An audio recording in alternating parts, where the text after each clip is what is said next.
Madame, monsieur, bonjour et merci infiniment à vous de nous retrouver encore ce matin sur Equinox Télévision.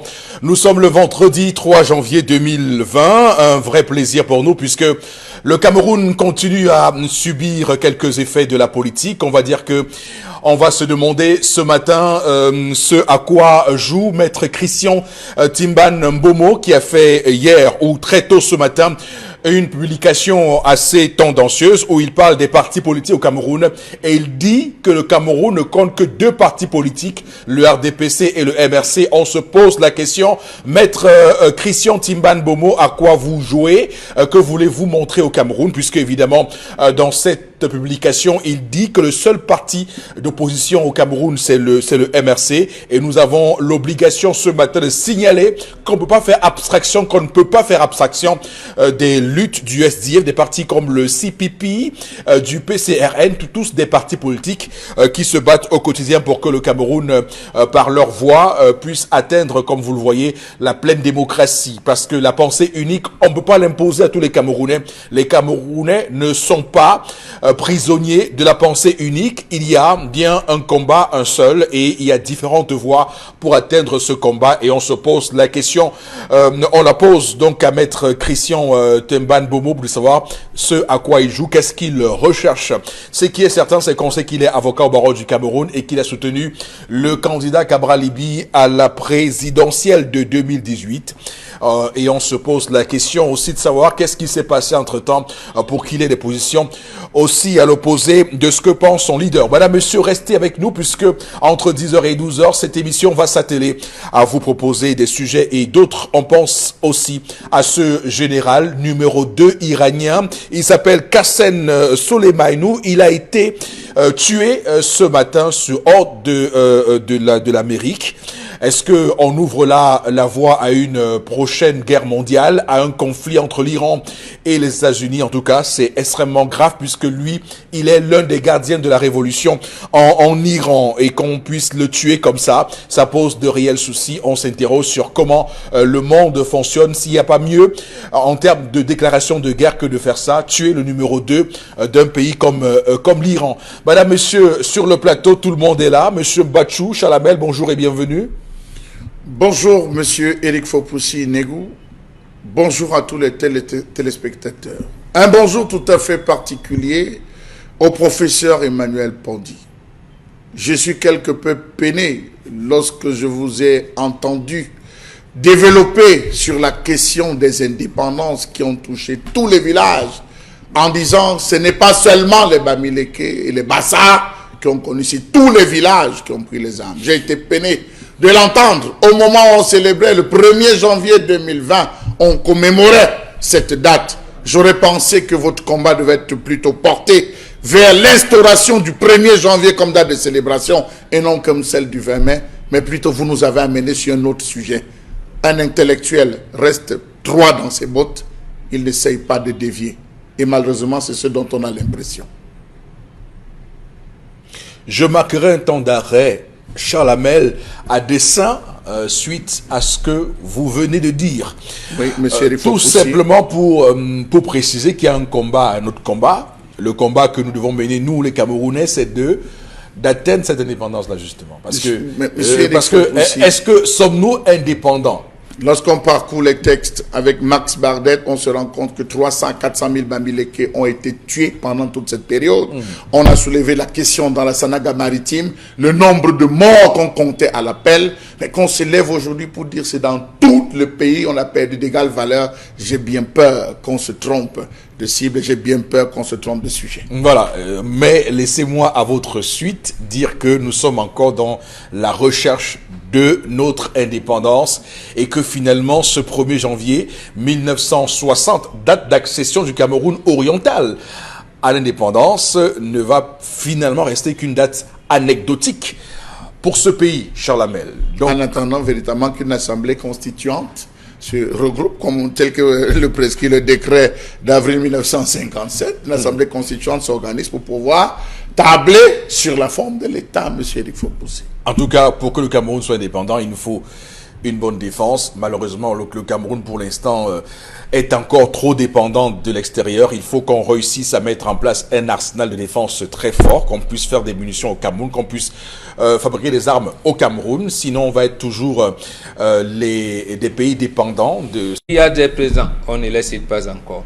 Il y a des présidents qui estiment qu'il faut créer une monnaie comme l'ont fait leurs compatriotes de l'Afrique de l'Ouest, mais il y en a qui disent qu'il faut rester. Et le nom est tout trouvé, l'AFEX. L'AFEX, voilà. Merci. Bon, ils sont là, mais ils attendent que l'impulsion vienne de l'Élysée. Ils disent, ce n'est pas eux qui vont parler le premier. Il faut que papa lui-même parle. Papa qui est bébé. Voilà, c'est ça.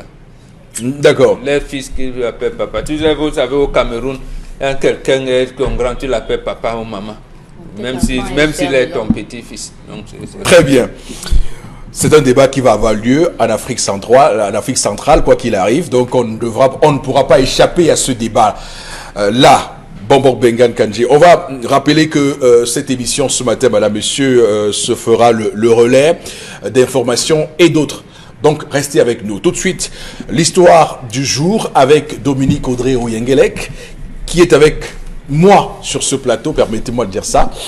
Bonjour et bienvenue. Bonjour, il faut Foussi. Bonjour. Bonjour, il faut Foussi. Oui, Chalamé va. Je suis juste votre regard. Bonjour aux téléspectateurs. J'aurais une question pour vous. Oui. Monsieur Fopoussi. D'accord. Dites-moi, si vous êtes dans une situation, un conflit, par exemple avec quelqu'un avec qui vous traitez une affaire, qui est-ce que vous allez appeler, des gros bras ou la police? Vous voulez que je vous réponde sincèrement? Oui, sincèrement. Alors, c'est... Bon, la police. La police. Pourquoi vous riez, Chalamé? Non, mais parce que j'ai senti dans votre hésitation une envie de dire les gros bras. Oui. Mais comme même à la télé, faut pas dire de bêtises. la police. Faut pas dire de bêtises. Voilà, la police. Donc, l'histoire de ce matin met en relation, met en scène une personne de la diaspora et un Camerounais résident ici qui fait dans la location de salles. Donc je crois que c'est ça qu'on appelle l'événementiel. Donc il met à disposition des salles, chaises et autres. Donc le monsieur de la diaspora a contacté le monsieur du Cameroun parce qu'il voulait se marier la date du 28 décembre 2019. Et il était question qu'il avance les frais de location avant de payer le reste. Juste après, donc ils ont signé des papiers où il avait versé 1 million de francs CFA. Sauf que quelques jours avant la date du mariage, quelques 10 jours avant la date du mariage, il contacte le propriétaire de la salle et lui dit j'ai décidé d'annuler le mariage, donc je ne me marie plus chez vous. Merci de me rembourser mes 1 million de francs CFA. Le propriétaire de la salle n'a émis aucune objection. Il n'y a pas de problème. Ramenez le reçu que je vous ai donné et je vous restitue l'argent. Et le monsieur de dire jamais j'ai pas de reçu à vous donner, je l'ai égaré, donc vous allez tout simplement me remettre mon argent. Le propriétaire lui dit non. Je reçois énormément de commandes, je reçois énormément d'argent, donc je n'ai pas forcément votre nom dans ma tête. Si je vous donne de l'argent comme ça et quelqu'un revient se présenter avec toujours votre nom et réclamant la même somme, comment je ferai? S'il vous plaît, donnez-moi le reçu et je vous remets l'argent. Il n'y a pas de problème à ce niveau. Tu ne me remets pas mon argent? Tu dis que tu ne me rembourses pas mon argent? Tu vas voir ce que je vais te faire. Attends-moi là, tu vas voir la suite. Le monsieur part, donc il y a eu... les voix sont montées. Il est parti et le lendemain, le client, entre guillemets, l'appelle et lui dit vraiment, mon frère, excuse-moi, le temps est un peu monté. J'aimerais qu'on se voit et qu'on parle comme des personnes civilisées. On va trouver un terrain d'entente. C'est bien, mon frère, comme tu es revenu à de bons sentiments, il n'y a pas de souci. Retrouvons-nous autour d'un verre et parlons. Ils prennent rendez-vous, le propriétaire, exactement, le propriétaire de la salle le retrouve à un endroit. Ils sont assis et là, 4 militaires débarquent. Ah, d'accord. Et il est bastonné copieusement. Il n'a pas compris pourquoi il a été tapé, mais tout ce qu'il a réussi à faire, c'est s'échapper de là, se rapprocher d'un commissariat qui n'est pas intervenu. Oui. Le deuxième jour, le premier jour, c'était 4 militaires. Le deuxième jour, c'est 4 gros bras qui arrivent, puisque le lendemain, il allait ouvrir son enseigne pour faire ses activités normalement. 4 gros bras arrivent, ils mettent tous les employés dehors et se placent devant et ferment. Personne n'entre, personne ne sort d'ici tant que l'argent n'est pas restitué. Le pauvre propriétaire est allé à un commissariat. Il n'y a qu'un seul élément, on ne peut pas envoyer le seul du commissariat chez vous. Donc allez patienter, si jamais on trouve des gens, on les enverra là-bas.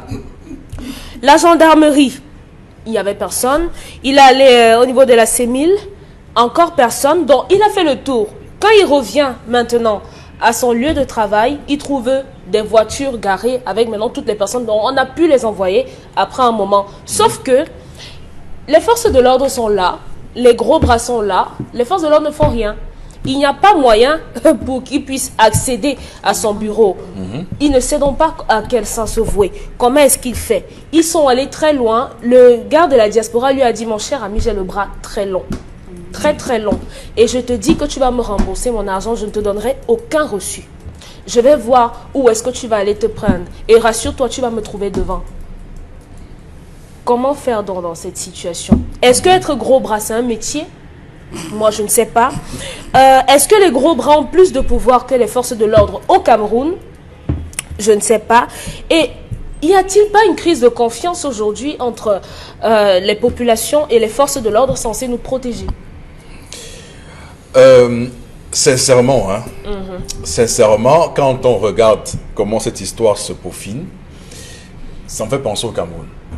Au Cameroun, les gens ont souvent tendance à creuser des grandes montagnes alors qu'il n'y a rien.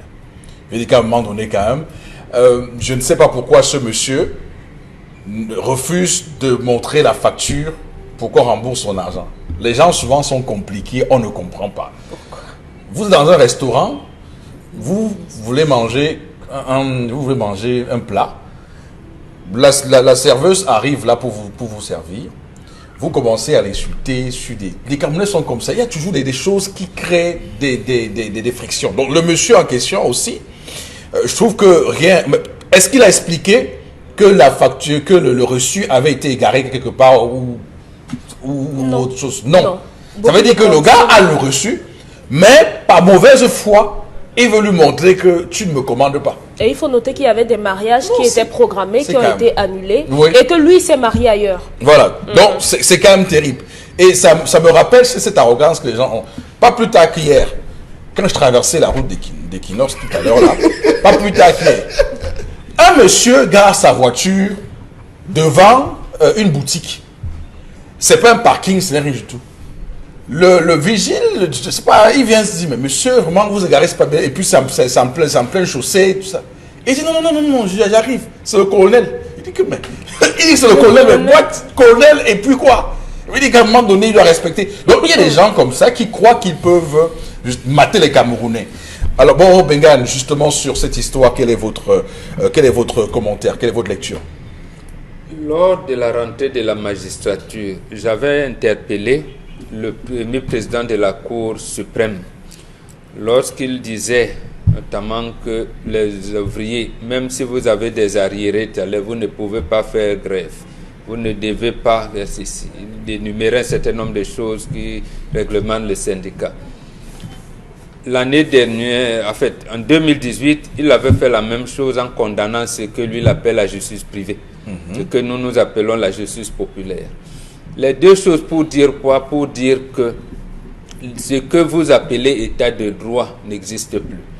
Qu'est-ce qui peut amener le citoyen à ne pas faire confiance à la police, à la gendarmerie, aux tribunaux et à s'intéresser aux gros bras? C'est précisément cette crise institutionnelle-là que le citoyen a constaté.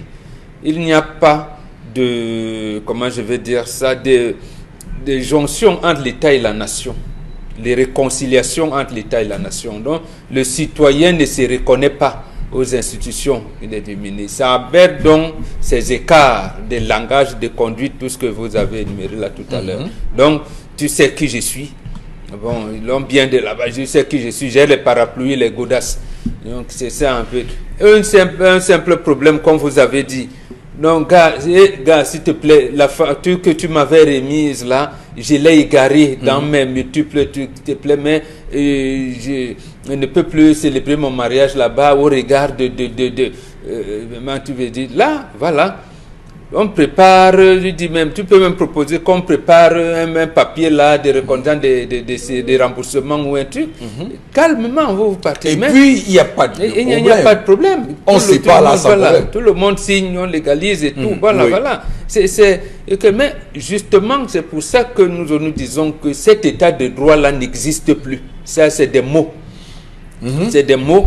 Nous sommes arrivés au point où il faudrait que le sang coule pour régler le problème. C'est là où nous en sommes en fait.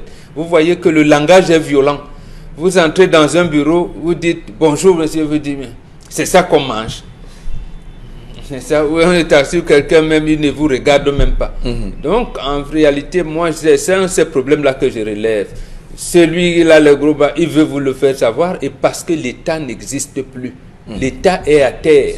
Et à terre, l'État n'existe plus. D'accord. C'est ce que moi je relève. Malheureusement. Donc on est là dans un contexte où les forces de l'ordre qui sont censées régir et réglementer notre quotidien sont aujourd'hui à la traîne par rapport à ces gros bras. Alors Charles Abel, sur cette histoire, ce matin, j'ai tout à l'heure évoqué le cas de ces gens qui sont très arrogants. Monsieur pour vous, ça parle de quoi et comment on gère ça? Rappelez-vous, il y a quelques semaines seulement, quelques mois, il y a eu une action au niveau de, je pense, des Nebel, ou des sauvages, ou des microbes, ou des sorties. Oui. Vous avez vu un gars avec le véhicule de police, il est sorti, et avec un gros bâton, il frappait sur le véhicule à bout portant, il frappait sur le policier, il a accéléré pour fuir avec le véhicule. Cette image, oui, voilà, cette image devait à suffisance vous faire comprendre qu'on est arrivé à un stade où les forces de l'ordre et les gangsters sont déjà appelés à se regarder face à face. Ne soyez pas surpris qu'un jour on se retrouve comme aux États-Unis où les gars se retrouvent en face avec les armes. Oui, je vous dis, ne soyez pas surpris. On est en train d'y arriver, monsieur Elik Fopoussi. Ça, c'est le premier point qu'il faut dire. Le deuxième point, c'est qu'aujourd'hui, et depuis 10 ans, les gros bras sont devenus des passe-droits. Parce que tu vois, le gars, il marche au quartier, il est comme ça, il marche au quartier. C'est un gars que tout le monde évite. C'est un gars qui peut entrer dans une boutique, il récupère le pain, il ne paye pas. C'est ce que les gens vivent dans les quartiers avec des gros bras, monsieur le Fopoussi. C'est pas la blague. C'est devenu un métier. En fait, on l'appelle au quartier les porteurs de fer. Vous avez entendu cette histoire des retours. On était à Maquia, c'est Mombo qui parlait encore de ça. Quand c'est le quartier Maquia, monsieur Elik Fopoussi, où les gens disent qu'ils sont dans le pick-up. Et on va revenir. Ne te dérange pas. On fait seulement tout, on revient. Et ils sont revenus. Le même Bombo nous racontait l'histoire de ce monsieur qui se plaignait. C'était sur du combo, où c'était à la brigade. Où on a arrêté les gens. Ils sont revenus le soir, toquer à la fenêtre du monsieur. C'est toi qui nous as fait prendre le matin, non? Nous voici et on va te tabasser. Donc voilà là où nous sommes arrivés dans cette république, où nous avons donc tout le monde qui peut faire quoi. Nous avons 3 types de gens. Nous avons ceux qui croient qu'ils sont tout permis. Au nom du clan. Souffrez que j'emploie cette expression. Au nom du clan. Parce que c'est nous qui sommes en haut. C'est nous qui tenons, monsieur Elik Fopoussi. On ne nous fera rien. Voilà la première chose. La deuxième chose, nous avons un clan de ceux qui croient qu'ils sont tout permis. Ils peuvent être au-dessus de la loi du fait de la fonction. Parce que je suis X. Mon oncle est X, je vais te faire ce que je veux faire. Rien ne va me faire. Et il y a d'autres maintenant, les troisièmes, ceux qui ont de l'argent et qui, à travers l'argent, savent arroser. On se retrouve donc dans une situation où, monsieur Elik Fopoussi, ça pose la question de la disponibilité des forces de l'ordre. Vous pouvez être agressé. Si vous courez au commissariat 4e, on vous dit qu'il n'y a qu'un seul élément, monsieur Elik Fopoussi. L'élément vous dit que je ne sors pas. Comment vous allez conceptualiser ça dans votre tête? Vous êtes en train de vous faire braquer, de vous faire agresser. Vous allez vous réveiller, on vous dit que, monsieur, il n'y a qu'un seul élément, on va voir comment on va envoyer. Oui, ça peut arriver. Mais là, il y a choc. Vous allez à la brigade, tel qu'elle nous a expliqué. C'est pareil, il n'y a personne. Vous débarquez. Et vous êtes dans votre bon droit. Vous débarquez. On vous dit, monsieur, nous sommes tous là. C'est 1000, c'est 6, mais on ne peut pas intervenir. Qui a donné l'ordre? Quelle est la principale? On sécurise d'abord, monsieur Elik Fopoussi, et on essaie de discuter. Mais là, on dit non. Là-bas, c'est les gros bras. Ici, c'est nous. Donc, forcément, c'est différent qu'on tous attendaient un coup de fil. Le coup de fil devait venir de qui? Si ce n'était de celui qui contrôle peut-être Douala. Si ce n'était de celui qui contrôle peut-être la plus haute instance. Si ce n'était celui qui devait appeler depuis Yaoundé. Quelle est donc la raison Monsieur Erik Fopoussi, vous avez tout cela comme pouvoir. Vous venez bagarrer pour un pauvre petit million, monsieur Erik Fopoussi. Excusez-moi d'employer cette histoire. Un pauvre petit million que vous, grand, avec un coup de fil, vous pouvez régler. Vous pouvez dire au petit de laisser tomber. Donc ici, là, il y a une mauvaise foi. Il y a même eu, monsieur Erik Fopoussi, la méchanceté. Parce que vous venez pénaliser. Et on le voit. Vous avez pris ce cas de ce monsieur qui vient, gars, il sort, il vous dit, monsieur, je suis colonel de cette république, allez vous plaindre, il vous bloque votre boutique. On a vu des gens qui viennent décharger, monsieur, il faut pousser des fûts. Il vient arriver, il trouve une boutique, il vient dire, posez ça et cela. Vous payez les impôts, vous payez les taxes, je vais venir jusqu'au jour où je vais venir enlever. Ça se vit dans les quartiers, c'est abus. Et c'est ça qui cause les plus grosses crises. Voilà des gros bras qui sont devenus la loi, devant la police, devant la gendarmerie, devant le CMI. Mais attendez, monsieur. Malheureusement, c'est bien ça, c'est la République. Et voilà un gars dont on a pénalisé les activités, qui paye certainement ses impôts, je ne sais pas, il paye ses impôts, il est en règle avec le fixe, mais vous lui pénalisez 4 jours, il vit de quoi? Il mange quoi? Voilà la République qu'on veut laisser aux gens. Ouais. Malheureusement, c'est la République du Sissia. On va, Karine, vous demander, évidemment, parce que je rappelle qu'il y a des règles au Cameroun en termes de sécurité privée, hein, parce qu'il y en a qui ont des gardes du corps, mais ça obéit à des règles. C'est pour votre protection à vous, et non pour attaquer les ces gars sont en règle, c'est une entreprise en règle. Quand vous prenez ces gardes du corps, c'est une entreprise en règle, c'est pas n'importe qui. Voilà, donc quand vous venez, vous prenez des gens qui doivent assurer votre sécurité privée, et que ces gens-là se transforment en des agents de vendetta, ça fait quelque chose dans l'oreille des gens. Karine. Nous sommes dans le pays des privilèges, M. Fopoussi. Le privilège pour une petite poignée de personnes et au grand désarroi de la masse qui n'a personne. Ce qui m'interpelle dans cette histoire, c'est que le problème est tout simple et on ne voit même pas où il se situe. C'est-à-dire que si vous ne venez pas avec le reçu, vous lui demandez, vous n'avez pas de reçu, par exemple, vous pouvez perdre le reçu de ce que vous avez acheté. Mais vous dites, je n'ai pas de reçu. Est-ce que tu peux trouver même dans tes souches quelque chose qui prouve que j'ai payé? Parce que généralement, quand vous signez, il y a une souche. Mais là, c'est posément, c'est pas avec la force. C'est pas comme si la personne, c'est un travail que vous... C'est pour ça que quand vous partez souvent dans à l'administration publique, ça demande du temps de faire des fouilles. Un monsieur qui reçoit des demandes, il y a des salles de fête qui sont réservées 2 ans à l'avance. Donc quand vous venez, vous prenez un samedi, vous ne le remplissez pas, vous lui faites des pertes. Parce qu'il a refusé au moins 4 personnes pour vous. C'est comme ça que ça se passe. Mais lui là, il vient avec la force et vous dit, tu sais qui je suis, et il apporte des gros bras, il apporte des militaires. Vous voyez jusqu'à quel point il a la capacité, un Camerounais lambda, de faire venir des militaires quelque part pour tabasser un... C'est même le rôle d'un militaire. C'est ce que je demande. C'est même le rôle d'un militaire de débarquer pour ce genre de choses. Pour appeler des militaires, pour tabasser un civil. Monsieur Fopoussi. Marcher, ça veut dire que lui, comme il est à l'étranger là-bas, il a un certain pouvoir qui lui permet seulement, après avoir pris l'avion, de faire appeler n'importe qui. Les militaires se déplacent comme ça, monsieur Fopoussi. Mais je vous ai dit ici... Ils se déplacent, donc, je vous ai dit ici que je suis tombé sur une scène absurde un jour, toujours ici à Equinox, pas jamais loin, c'est toujours ici que je vois les choses. Ça veut dire qu'une artiste est venue. Ah oui, je me rappelle. Une artiste est venue pour payer sa promotion ici, et elle garde son véhicule. C'est un colonel qui sort pour ouvrir la porte. Oui, qui ouvre la porte pour qu'elle sorte. Elle sort, le colonel fait le cas. Je dis, mais c'est qui pour qu'elle se fasse garder, pour que son porteur de sac soit... Je n'ai pas compris. Tout un colonel, et en tenue. Et en tenue, tout un colonel en tenue. Elle a sorti et elle a salué. Non, mais ils ont souri le problème. Je dis que celle-ci, c'est qui dans ce pays? Elle a quelle relation? Peut-être c'est la femme du supérieur du colonel. Non. La femme du supérieur du colonel. Le colonel est femme. Non, le colonel n'a pas le supérieur. L'armée, ça finit au grade du colonel. Absolument. Non, mais il n'y a pas de... Mais c'est possible. Ça fait en sorte qu'aujourd'hui, vous pouvez voir n'importe qui parler à un militaire. Avant, quand on voyait le militaire quelque part, c'est que la situation est grave et on part. On fuit. Mais aujourd'hui, quand vous les voyez, il va me faire quoi? Vous préférez même me faire face. Et maintenant, quand même les policiers, aujourd'hui, c'est même grave parce qu'ils bagarrent même dans les marchés avec les commerçantes. Pour eux, c'est même grave. Ça n'a même pas de sens. Vous voyez les militaires qui sortent quelque part, ils arrivent dans un restaurant, ils cravatent un monsieur, ils se mettent à le tabasser. Après, ils se lèvent, ils arrangent encore leur tenue, ils partent. Monsieur Fopoussi, si vous rencontrez encore ce militaire un jour en route, vous allez lui donner le respect. Sérieusement. Vous allez prendre ce qu'il dit au sérieux, ce qu'il fait au sérieux. Le genre là, si on l'envoie au front, vous pensez qu'il va faire quoi? D'accord.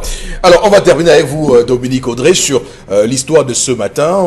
Vous, que dites-vous ce matin? J'ai l'impression, comme j'ai dit précédemment, que c'est comme un règlement de compte. C'est comme s'il y a une histoire derrière entre le monsieur de la diaspora et peut-être le monsieur du Cameroun a oublié, hein, peut-être il y a eu une femme entre eux, peut-être le propriétaire a dû faire quelque chose au monsieur de la diaspora parce que si c'est simplement le problème du million, ça aurait pu s'arranger précédemment. En ce qui concerne le pouvoir, moi j'ai vu en Australie des gens insulter le Premier ministre. Parce qu'actuellement, il y a des incendies là-bas. Et le Premier ministre, lui, il était en vacances. Bien sûr. Et lorsqu'il revient, les populations qui sont en train de se déplacer, les traits d'idiots, estiment que les gens ne peuvent pas être en souffrance et lui, il se paye des vacances. Macron et Hollande ont eu ça en direct. Voilà. Par exemple, pourquoi ici chez nous il suffit d'être, je ne sais pas trop quoi, un directeur général pour penser qu'après Dieu, c'est nous? C'est ça le problème ici. On a l'impression qu'au Cameroun, les gens sont surpris par le pouvoir. Ils sont surpris par le pouvoir. Maintenant, ce que celui-là va faire, moi, je vais lui dire de donner le million. Qu'il donne le million, tout simplement. Une fois, qu'il est dans son compte. Qu'il donne. Parce que jusqu'ici, c'est lui qui va rembourser les agents qu'il a encaissés pendant les soirées qu'il n'a pas honorées. Il va devoir rembourser à tous les clients qui n'ont pas eu les salles. Ça sert à quoi de continuer de perdre non, qui donne dans une république. Monsieur Mbachou, il devrait finir par se rendre compte que toutes les personnes ne vont rien faire. Celui-là lui a dit, peu importe où tu iras, tu vas me trouver là-bas. Bon, maintenant, c'est toujours un choix d'agir et de prendre le risque qu'on vous traite de mougou, qu'on vous traite de femmelette, de mou. Parce que, vous savez, dans ce pays, il y a une chose qui est constante, c'est que il y a des Camerounais qui optent pour la paix, qui préfèrent que lorsqu'il y a un conflit, lorsqu'il y a un conflit, ils privilégient l'arrangement à l'amiable et la négociation qu'autre chose.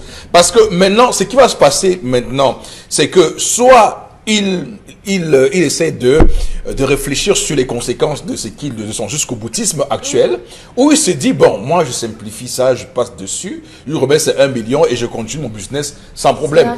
Ou il s'érige en martyr, il s'érige, comme Chalamel a dit, il s'érige en martyr, il meurt pour tout le monde, quoi. Voilà.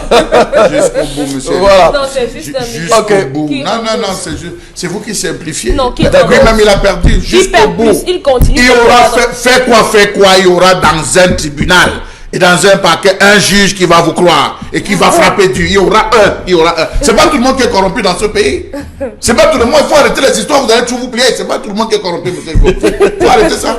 Ok. C'est pas sérieux.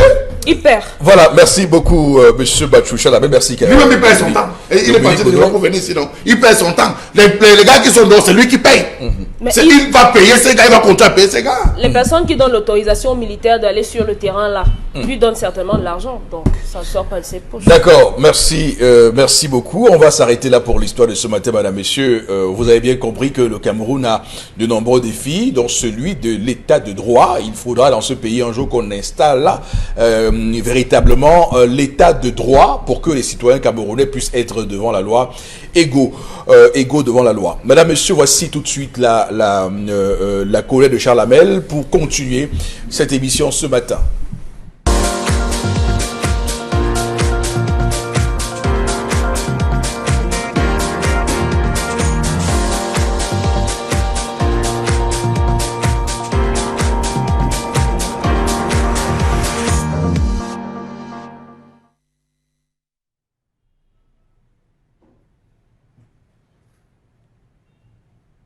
Je m'interroge ce jour sur la question des importations de devises dans ce pays.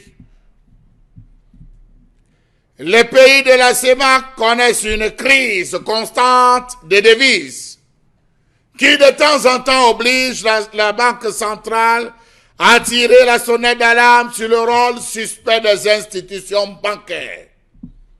Savez-vous qu'entre avril et mai 2019, les banques de la zone CEMAC, Cameroun, Centrafrique, Congo, Gabon, Guinée équatoriale et Tchad ont importé pour plus de 80 milliards de francs CFA des devises, sans son autorisation préalable, autorisation de la BEAC.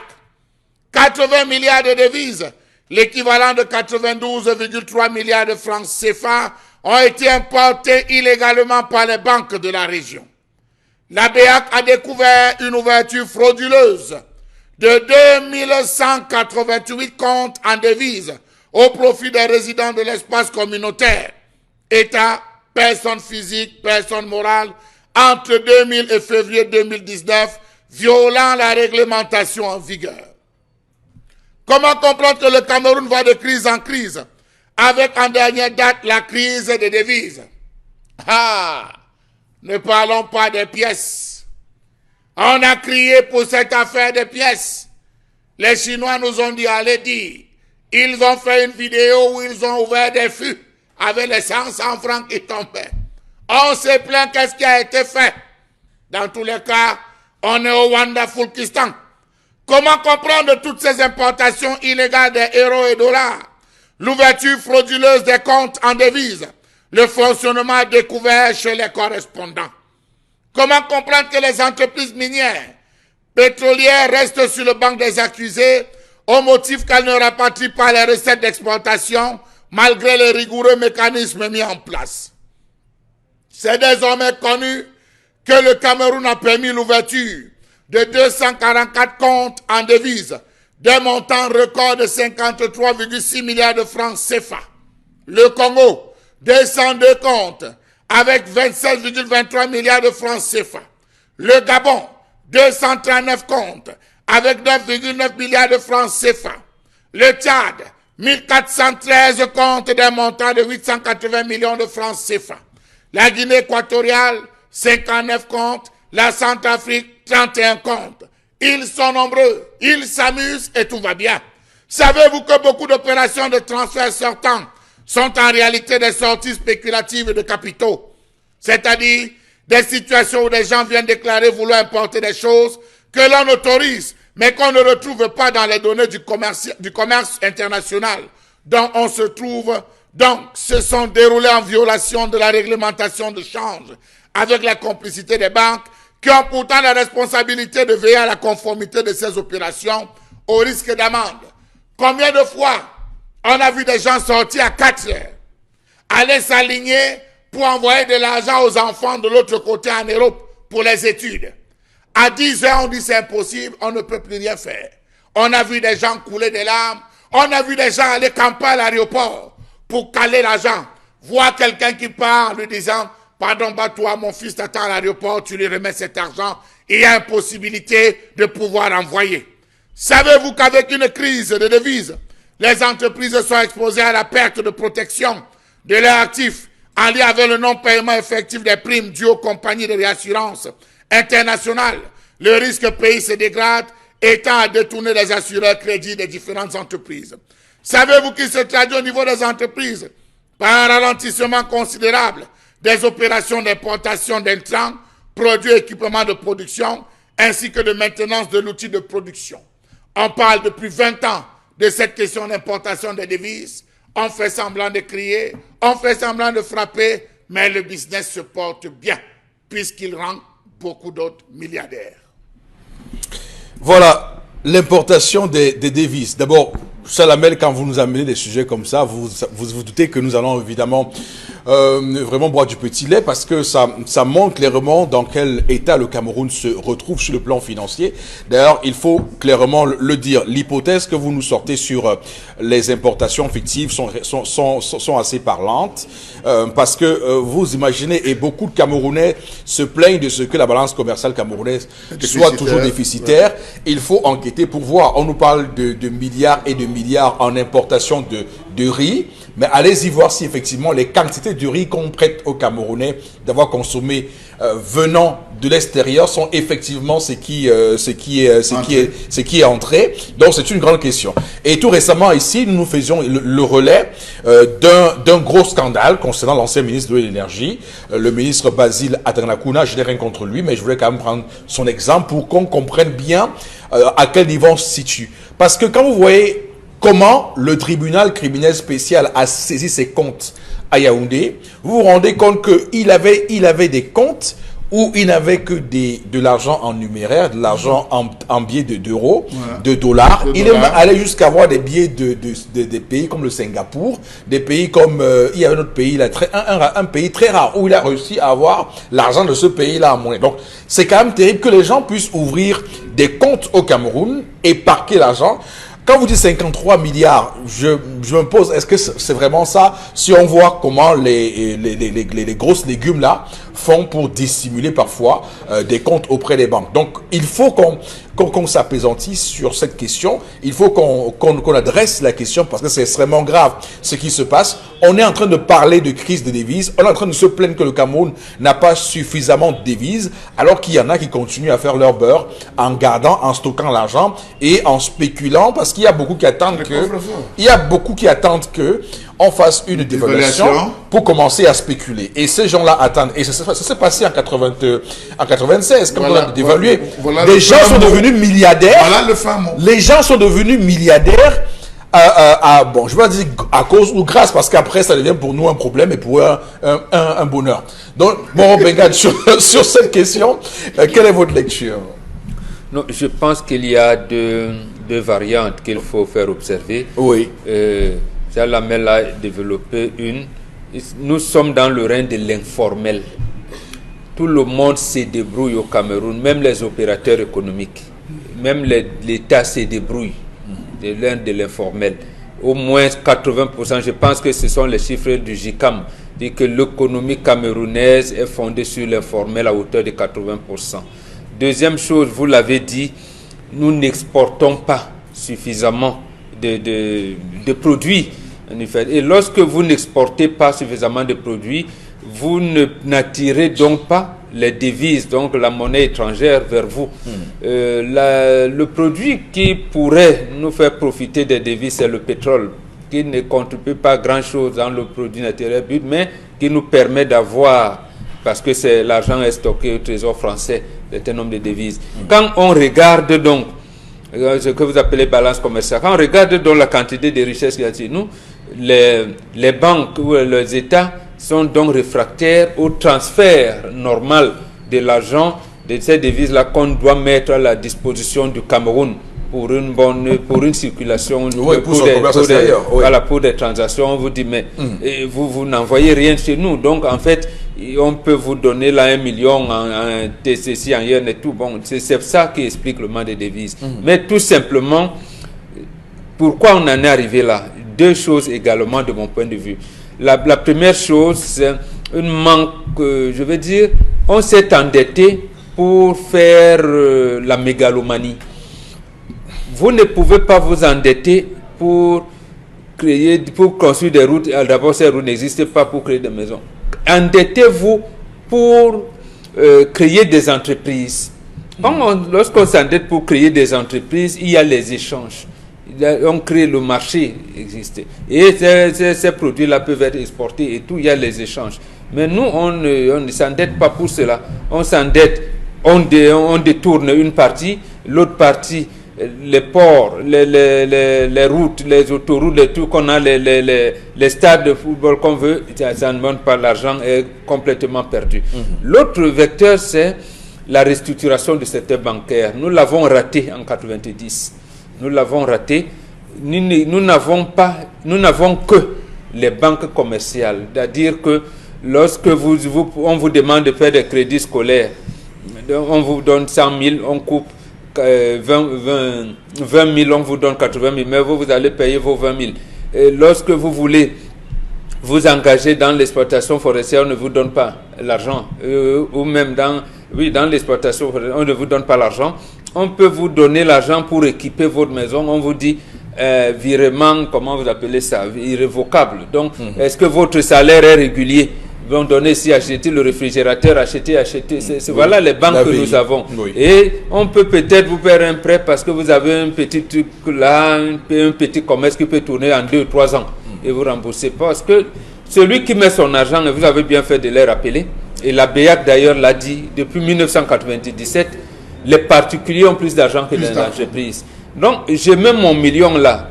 je sais que bon, le week-end qui vient là, j'ai ma petite là, je l'avais jonglé, bon, parce que madame était très sérieuse. Bon, je vais prendre 300 000, on va à Kribi. Donc, la banque ne peut pas prendre le risque de vous prêter ça. Est-ce que je peux prendre mon million là, à un moment donné? Ah, tel a eu deuil, la rentrée scolaire des enfants, bon, voilà. Les tel autre, je vais inviter Malox et son ami, le Nigérian, P-Square, qui vont, voilà, c'est ça. Donc, en fait, la banque ne peut pas vous faire des prêts à 10, 15 ans, même à l'État. Voilà ce qui nous bloque aujourd'hui. Mais surtout, on n'exporte pas beaucoup de produits. Voilà, en tout cas, cette importation des devises, comme on le voit dans ce pays, importation, on va le dire, illégale des devises, comme on le voit dans ce pays, et les conséquences, ça peut avoir parce que ça bloque de l'argent qui n'est pas en circulation, ça bloque de l'argent dans les banques qui n'est pas en circulation, alors que nous sommes d'ailleurs, c'est bien de faire le parallèle avec la crise des devises que nous avons aujourd'hui, parce que nous manquons sur le plan des importations, le fait que les gens veulent dissimuler l'argent à travers des importations fictives, comme on le voit, joue également un rôle dans ces importations fictives de devises. Dominique Audrey, quelle est pour vous justement la chose qui est la plus à craindre dans ce phénomène? C'est que les populations se retrouvent à acheter un kilo de riz à 2000. Parce que ce problème, ces barrières-là font que on n'est pas suffisamment on n'arrive pas à importer suffisamment de riz, de blé et de maïs et autres, et que les stocks qu'on ait subissent une hausse, une inflation. Plusieurs fois, le JICAM s'est plaint par rapport à ces situations-là, mais malheureusement, rien n'y fait. Oui. Rien n'y fait. Et comment pourront s'en sortir les citoyens lambda? On ne pourra pas. Pour ceux qui... C'est le blanchiment d'argent, non? Ces importations fictives-là, oui. C'est le blanchiment d'argent. Ça veut dire que, dans une certaine mesure, le gouvernement ne prend pas suffisamment le temps d'inspecter. Si on dit que... je veux dire de contrôler, M. Mbachou. Si on dit que les Camerounais ont consommé 100 sacs de riz, pourquoi il n'y a pas de mission de contrôle ou de suivi pour vérifier effectivement au niveau des ventes, au niveau des entrées, qu'on fasse véritablement un certain inventaire pour savoir qui effectivement travaille cet argent, manipule ces argents-là. Donc il faudrait que le gouvernement prenne ses responsabilités. Auquel cas, ce sont nos entrepreneurs, nos importateurs qui vont en payer le prix. Et puisqu'on n'exporte pas, moi je ne préfère même pas parler de ça puisqu'on n'a rien à envoyer à l'extérieur. Oui, mais absolument, parce que absolument, il faut bien comprendre, parce que c'est Alain Kouyok, docteur Alain Kouyok, qui travaille et qui est fonctionnaire onusien, qui a d'ailleurs, on va dire quoi, mis la puce à l'oreille de ceux qui travaillent sur les questions de transparence et les questions de corruption, pour dire qu'en réalité, pour ceux qui s'intéressent au détournement de fonds publics et qui se demandent pourquoi est-ce que l'État n'arrive pas à aller rapatrier les fonds de l'étranger et comment ces gens-là dissimulent justement cet argent, ça part de ce que il y a des complicités internationales et ils jouent sur les importations. Ça veut dire que si vous avez pris le riz, parce que le riz c'est ce qui moi me paraît parce que quand on voit le niveau d'importation de riz qu'on a au Cameroun, je trouve quand même que c'est exagéré. Donc ils peuvent donc avoir des complicités à l'international qui justement font des commandes de ce riz-là, des commandes, mais sauf que la livraison ne sera pas le montant qu'on aura sorti du pays. Donc le surplus va être une complicité entre eux, ils vont savoir comment ils vont faire pour mettre ça dans un paradis fiscal. Mais donc c'est lui qui met la puce à l'oreille de comment est-ce que les gens font pour sortir. Parce que imaginez-vous, ce qu'avait fait Monsieur Basile Atanakuna, je reviens encore sur lui, ce qu'il avait fait à l'époque, lorsqu'on le traquait, parce qu'il avait fui, lorsqu'on le traquait, il avait sur lui de l'argent, hein. Ça veut dire qu'il transportait l'argent sur lui pour fuir. Donc les gens ne font plus trop ça. Donc on dit que bon, je vaux de l'argent, je prends la mallette, je commence parce que ce qui est sûr qu'à l'aéroport, on va dire mais ce gars, sur lui, autant d'argent, comment est-ce qu'il fait? Donc ou bien des transferts directs dans les banques, c'est plus possible. Donc ils jouent sur les importations comme ça. Vous dites que mais le Cameroun a une balance commerciale déficitaire parce qu'on fait trop d'importations. Mais comment ça c'est possible? Parce que les gens sont contents que nous restons déficitaires parce que derrière ça, ils ont l'argent. Donc, on va dire bravo au docteur Alain Couillon d'avoir mis la puce à l'oreille pour ces cas-là. Et d'ailleurs, il a promis que des enquêtes plus poussées seront faites pour pouvoir mettre à nu les gens qui font ça. Karine, sur ces importations illégales de devises, qu'est-ce que vous dites?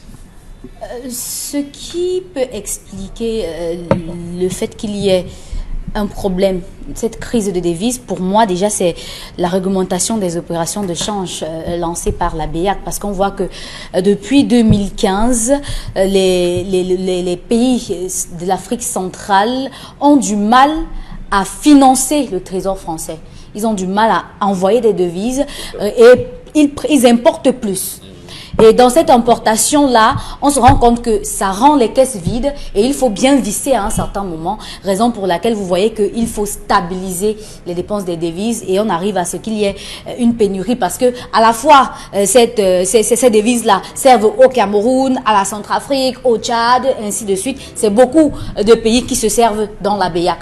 Et par rapport à cela, c'est une grosse conséquence pour les entreprises camerounaises parce que ça a d'abord la perte de la protection de leurs actifs. Parce que même à l'étranger, vous allez voir que les entreprises camerounaises qui avaient l'habitude d'acheter, qui faisaient plus dans l'importation, qui avaient l'habitude d'acheter des produits à l'étranger, ont eu du mal ces dernières années à faire toutes ces transactions-là parce qu'il n'y avait pas assez de devises. Et récemment, on nous a même dit qu'on va arriver à la dévaluation. Heureusement que le président de la République nous a dit qu'on a maîtrisé l'inflation. Donc, on a quand même eu un gros détournement autour de nos crédits et des entreprises avec les assureurs parce que certaines entreprises qui avaient fait des financements se sont trouvées au rouge. Donc. Alors, Charles Amel, moi je me tourne vers vous parce que c'est important et vous savez pourquoi j'ai une passion pour ce sujet. C'est que lorsque les Camerounais entendent parler de crise des devises, on leur bâillonne les oreilles en leur disant qu'en fait, on n'a pas de devises. Il n'y a pas suffisamment de devises, autrement dit. Alors que, dans le même temps, les gens ont bloqué des devises dans leur compte et ne s'en gênent pas. Mais monsieur Eric Fopoussi, oui. Suivez les dernières sorties des artistes musiciens. Vous allez entendre faroteur en héros, gestionnaire des comptes en dollars. Suivez, vous allez voir aujourd'hui. Il faut dire que les gens ont traversé. On sait que le franc CFA ne représente rien. Vous avez des gens, monsieur Eric Fopoussi, qui ont des comptes dans beaucoup de villages. C'est-à-dire, le gars rentre au village, il bâtit sa maison, c'est un gestionnaire, il est trésorier payé, il a ceci. Il monte un building. En dessous, il a un autre niveau, monsieur Eric Fopoussi, c'est son coffre-fort. Oui. Le gars sait qu'à tout moment, le franc CFA, c'est d'abord beaucoup même pour rien, ça ne sert à rien. Il cherche à fois des petites coupures en euros, voilà. En dollars, en yen. Il commence en yen, il se met, il se bat à collecter. Il n'est pas seul, ils sont nombreux. Vous avez des gens qui, lorsqu'ils veulent sortir de l'argent, c'est des héros. Ils manipulent plus les héros que les dollars. Donc, oui. Non, les héros et dollars, plus que le franc CFA. Plus que le franc CFA, oui. Je dis, ils sont nombreux. Oui. Donc, celui contre qui vous n'avez rien, vous n'avez vraiment rien contre lui, Basile Tangalakuna. Oui. Moi aussi, mais lui, c'est de sa particularité. De se balader avec des héros et des dollars. Oui, il ne fonctionnait que comme ça. Il a plus de 100 comptes. Il ne fonctionnait que comme ça. Il a plus de 100 comptes. Monsieur, j'ai lu ça ici, non? Il a plus de 100 comptes et vous voyez, dans tous les comptes, vous voyez. Il n'est pas seul. Il avait les trucs, bon, pour dire. C'est même un il n'était pas le seul, bien sûr. Mais lui, au moins, il s'est fait attraper. Voilà. Le gars avait l'argent de l'Australie.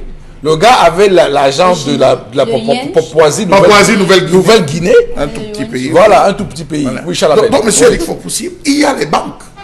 Les banques aussi qui jouent un rôle terrible. C'est les premiers mafiosos, c'est les banquiers.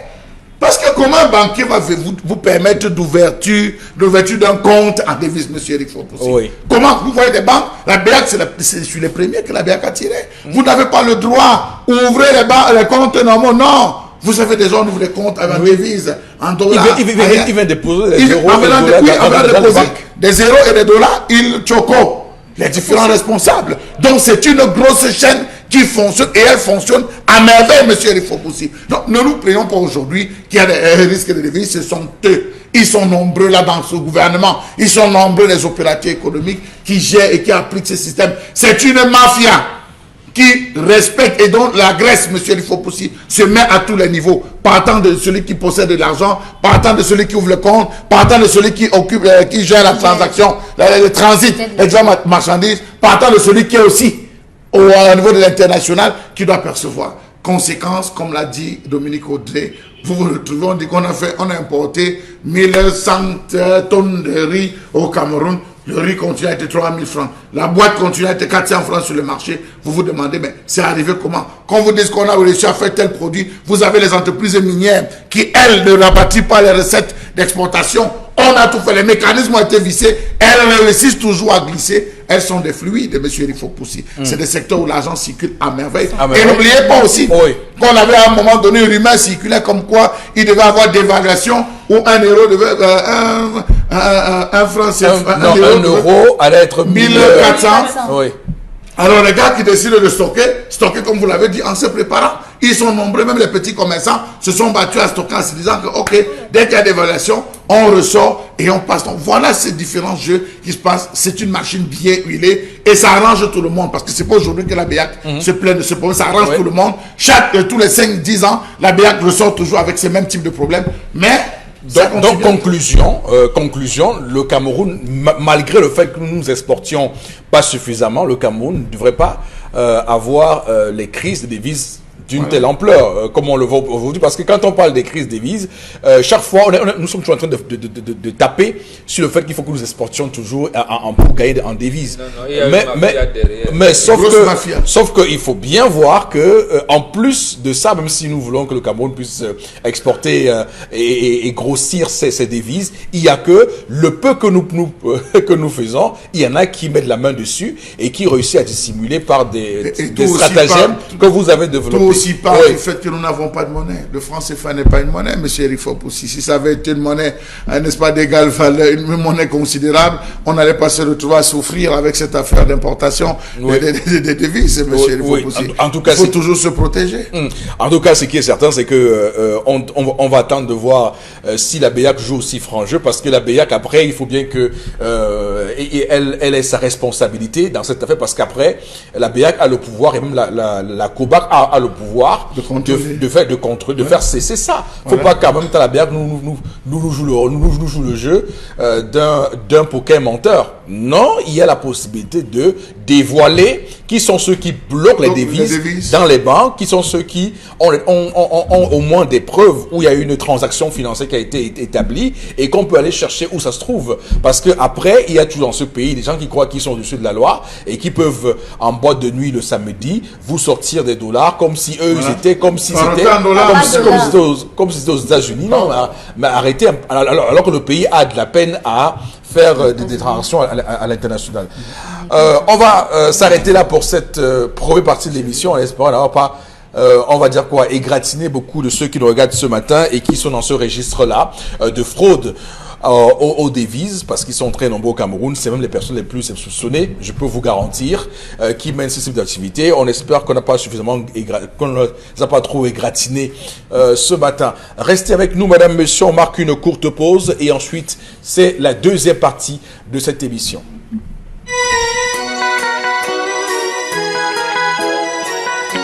Le zénith de ce vendredi 3 janvier 2020.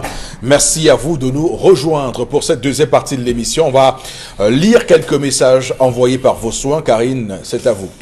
On veut les pièces de monnaie. Nous souffrons quand nous faisons le marché à cause du manque de ces jetons. Ça, c'est Amour Mbambilo qui nous écrit. Si on t'explique le Cameroun et que tu dis que tu as compris, c'est que tu n'as rien compris concernant l'histoire du jour. Cet homme de la diaspora, je me demande quel genre de réputation il a auprès de sa femme. Comment sa femme peut encore continuer de l'épouser? Si on voit bien, le propriétaire est son aîné et là, il manque du respect à son aîné. Comme la justice est corrompue et faible, il faut se tourner sur la vraie justice, celle que nous donne nos traditions. On lui donne un bon mousson ou on l'envoie le tonnerre. Il va retenir la leçon. Là, même le gros bras ne peut rien faire. La tradition est digne de sagesse que la loi. On se rappelle qu'en son temps, je crois bien c'est Sam Bruno qui avait chanté l'histoire du policier que l'argent avait calé dans les mains. Ça, c'est des choses qu'on a vécues en Konsamba et à Loum, M. Rifopoussi, où quelqu'un vous donne de l'argent, vous lui demandez de jeter d'abord l'argent à terre. Il y a eu cette période-là où quand quelqu'un vous donnait, vous savez que vous êtes en train d'arnaquer, vous lui demandez de jeter d'abord par terre. Il jette par terre parce que le sol va annuler tout avant de récupérer. Donc c'est dit que des attitudes comme celle-là, ça sonne pas bien. Et il y a des gens comme ça ici à Douala, foncièrement méchants, qui ont développé la méchanceté comme étant une qualité chez eux.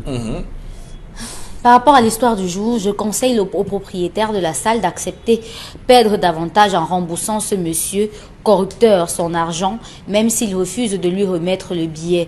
Demain, il aura affaire à plus corrupteur que lui. Donatien Meffray. D'accord. Alors, pour ceux qui veulent réagir à l'émission rapidement, c'est sur la page Facebook 10-12 le Zénith, la page Facebook 10-12 le Zénith. Vous laissez vos commentaires en publication de visiteurs et nous lirons votre post sur notre page en réaction aux différents sujets que nous avons développés ce matin. La suite de l'émission, c'est avec la revue des réseaux sociaux. Oui, c'est la revue des réseaux sociaux et il y a de belles choses en perspective, Karine. Premier sujet de la revue des réseaux sociaux, l'histoire est têtue, comme dit souvent Bonbon Bengan, une vidéo publicitaire pour promouvoir la destination Cameroun avec Camer en 1979, appelée par certains d'autres l'âge d'or. Qu'est-ce qui s'est passé après toutes ces images, cette beauté ou encore cette capacité qu'on avait à promouvoir le Cameroun en images et même avec des avions qui vont avec, qu'est-ce qui s'est passé plus tard? Vous dites que c'était appelé âge d'or. Qui appelle âge d'or? Les musiciens. Soyez honnête. Non, les musiciens. Soyez honnête. Les musiciens appellent l'âge d'or. Alors, pourquoi on ne voit pas la vidéo? Pourquoi? La vidéo, elle est là. Ok. C'est 2020. De la régie. Oui, La régie. dossier 2020. Oui. Donc, 2020. Vous êtes pas possible. On traverse 2019 et vous avez toujours des habitudes 2019. Vous êtes terrible, Karine.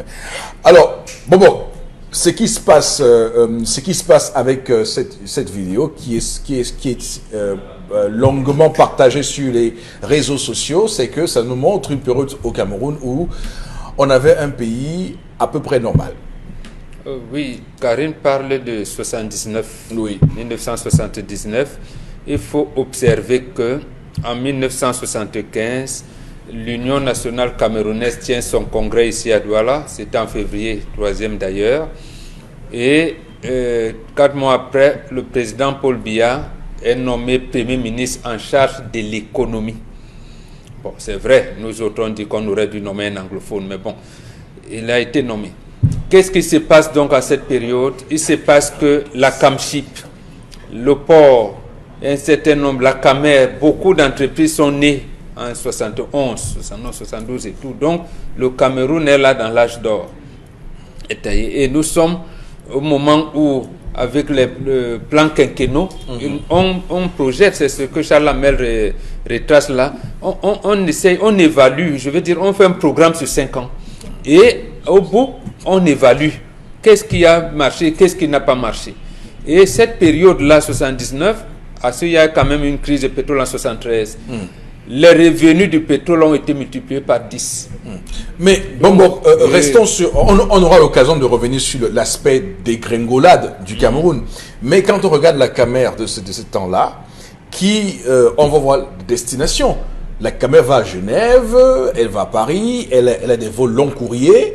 Je veux dire que c'est extraordinaire ce qui se passe. Elle a également des vols à l'intérieur du Cameroun. Est-ce qu'on peut regarder la vidéo pour que vous compreniez effectivement ce qui se passe en ce temps-là? Il y avait donc quelque chose. Un instant, on va écouter.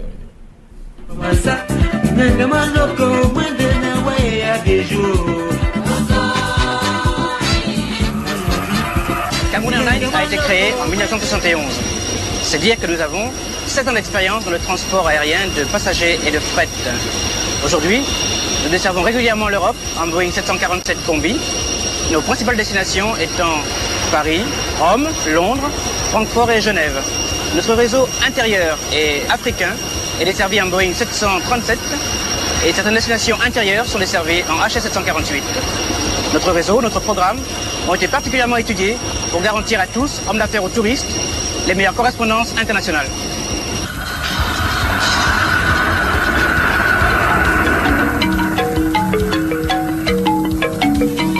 Découvrir le Cameroun vous-même, en touriste ou en homme d'affaires, sera peut-être très bientôt votre cas, nous le souhaitons.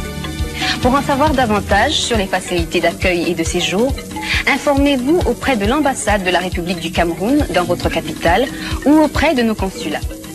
Les agences de Cameroon Airlines dans le monde sont également à votre service pour vous aider à organiser votre voyage. For further information about reception and living facilities in Cameroon, please contact the Embassy of the Republic of Cameroon in your capital or the Cameroon consulates. Cameroon Airline offices all over the world are also at your service to assist in the preparation of your trip. Nous vous attendons. À très bientôt peut-être. We look forward to seeing Un you. Cameroun normal. Hier, quand j'ai regardé cette vidéo, moi j'étais au bord des larmes. Parce que je me disais, mais attention, mais ce pays a été un pays magnifique. Si on a fait ça en 79. Et quand on regarde comment on vend le Cameroun, là, on parle des ambassades qui sont des pôles de commercial, c'est vraiment une offensive commerciale. Le Cameroun est dans le commercial. Et puis même la musique qui vend le Cameroun. Regardez bien les sports aujourd'hui. On est dans des trucs techno qui n'ont rien à voir avec le Cameroun. C'est du bon Makossa, Alors, comment un pays comme ça a pu dégringoler, a pu tomber aussi bas aujourd'hui? Moi, je me pose la question. Il y avait même plus. Moi, je ne sais pas comment un pays a pu tomber comme ça. Non, vous dites que vous pleurez, moi je pleure plus que vous. Je vous renvoie au livre de Paul Tedga, Ouverture démocratique en Afrique noire, point d'interrogation. C'est paru chez l'Harmattan en 1991. La partie réservée au Cameroun, vous comprendrez que Ahidjo avait dit aux Français, d'abord à De Gaulle et au président qui suivait, laissez-moi faire, si ça me dépasse, je vous appelle. Contrairement à Léomba et Bongo, parce que Bongo a remplacé Léomba ou Fouet-Boigny, qui ont dit, faites chez nous comme chez vous. Il a dit, si ça me dépasse, je vous appelle. Il a donc commencé à faire ces plans quinquennaux, à mettre en place un certain nombre de dispositifs, notamment économiques. Parce qu'il a dit, bon, la monnaie, bon, comme c'est région de français, le pétrole, c'est leur affaire, le sous-sol, ils ont déjà pris. Mais ce que j'ai là, j'organise un peu pour... Le tourisme, voilà, et autres, oui. Absolument. Oui. Là, la devise avait un sens. Paix, travail, patrie. Travail, patrie. Et fait que le Premier ministre Paul Biya est à ce moment-là la tête du gouvernement. Il est donc en charge de l'économie. Donc, les choses marchent. Et marchent parce que quoi? On a été un peu heurté à Air Afrique. Parce qu'on a commencé à Air Afrique. Et il dit, notre représentant à Air Afrique était un Malien. Il s'appelait Cheikh Tchitsoko Tchek. Il a d'ailleurs appartenu au gouvernement, le gouvernement de Mbida en 1958. Oui. Après, Ahidjo d'un coup de tête, il dit non, je crée ma compagnie. Il vient donc créer sa compagnie. Et la compagnie aérienne et les chemins de fer que les Allemands avaient laissé là. Mais sauf également, le président Pompidou, il prenait le train quand il arrivait ici. Ça peut vous sembler comme une légende, il prenait le train. Mais pour le cas de la Camer, cher ami, c'était comme ça. Le capitaine Barla, que vous avez, il y avait plus que lui. Et comment l'appelait l'autre commandant de bord, je pense à Soumou. Dieu dit, est-ce qu'il y a un Camerounais qui peut conduire un avion de Paris à Douala?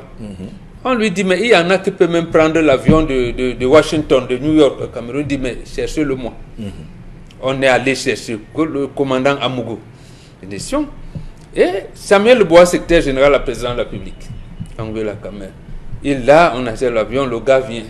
Arrivé à Douala, comme le Cameroun aime le protocole, on dit non, monsieur le secrétaire général, Samuel Bois lui dit non, cher ami, ce n'est pas moi, c'est vous qu'on attend. Lui, il s'éclipse, il laisse le commandant de bord sortir. Et Ahidjo est venu embrasser, saluer ses compatriotes. Oui, cette prouesse. Voilà. Oui. Il avait fait la même chose lorsque Bessala avait eu la médaille d'or olympique. Oui, Donc, en fait, le Cameroun... Joseph Bessaladon, le centre a été abandonné au Bala. Voilà. Donc, en fait, il y avait cette fierté d'être Camerounais et on avait des symboles. La Camer en était une. La Kamsip également, mais davantage la Camer, parce que c'est là où ils vendaient les Kapsiki. Un blanc pouvait quitter d'Australie parce qu'il avait une carte postale, Kapsiki, Rumsiki, et voilà, et tout, le parc de Waza, c'est où? D'ailleurs, on vous signale que vous pouvez aller à l'ambassade du Cameroun. Il y aura un service qui va vous recevoir, qui va... Absolument. Mais imaginez-vous dans une ambassade du Cameroun aujourd'hui, si ce n'est pas un regard froid qui vous attend, c'est un rare. Pourquoi je dérange les gens? Donc il y a quand même ce rapport au service public qu'on a perdu, qui me semble, je vois ça aujourd'hui au Ghana, parce que le Ghana a fait une capsule appelée Visite Rwanda. D'ailleurs, ils ont sponsorisé le Paris Saint-Germain et le club Arsenal. Ils payent pour la visite pour Rwanda. C'est absolument terrible. Ça veut dire que c'est ce que fait le Rwanda aujourd'hui. Le Cameroun l'a fait en 70. Mais absolument. Vous imaginez, à cette période, on l'a perdu en cours de route. Le période là, avant le président Obiang Nguema, c'est son oncle qui était là. Oui. Mathias Nguema, il prenait les avions ici. C'est ici qu'il a dû envoyer un avion, dit que non, un président ne peut pas voyager comme ça, je lui donne un avion. Voilà. Et le commandant en Gounou allait prendre et il faisait ses vols là. Donc, il y avait cette fierté. Et le terme travail, paix, travail, patrie avait un sens. Donc, on n'était pas d'accord à Idio pour c'est bien politique parce que le CEDOC à l'époque est devenu DGRE.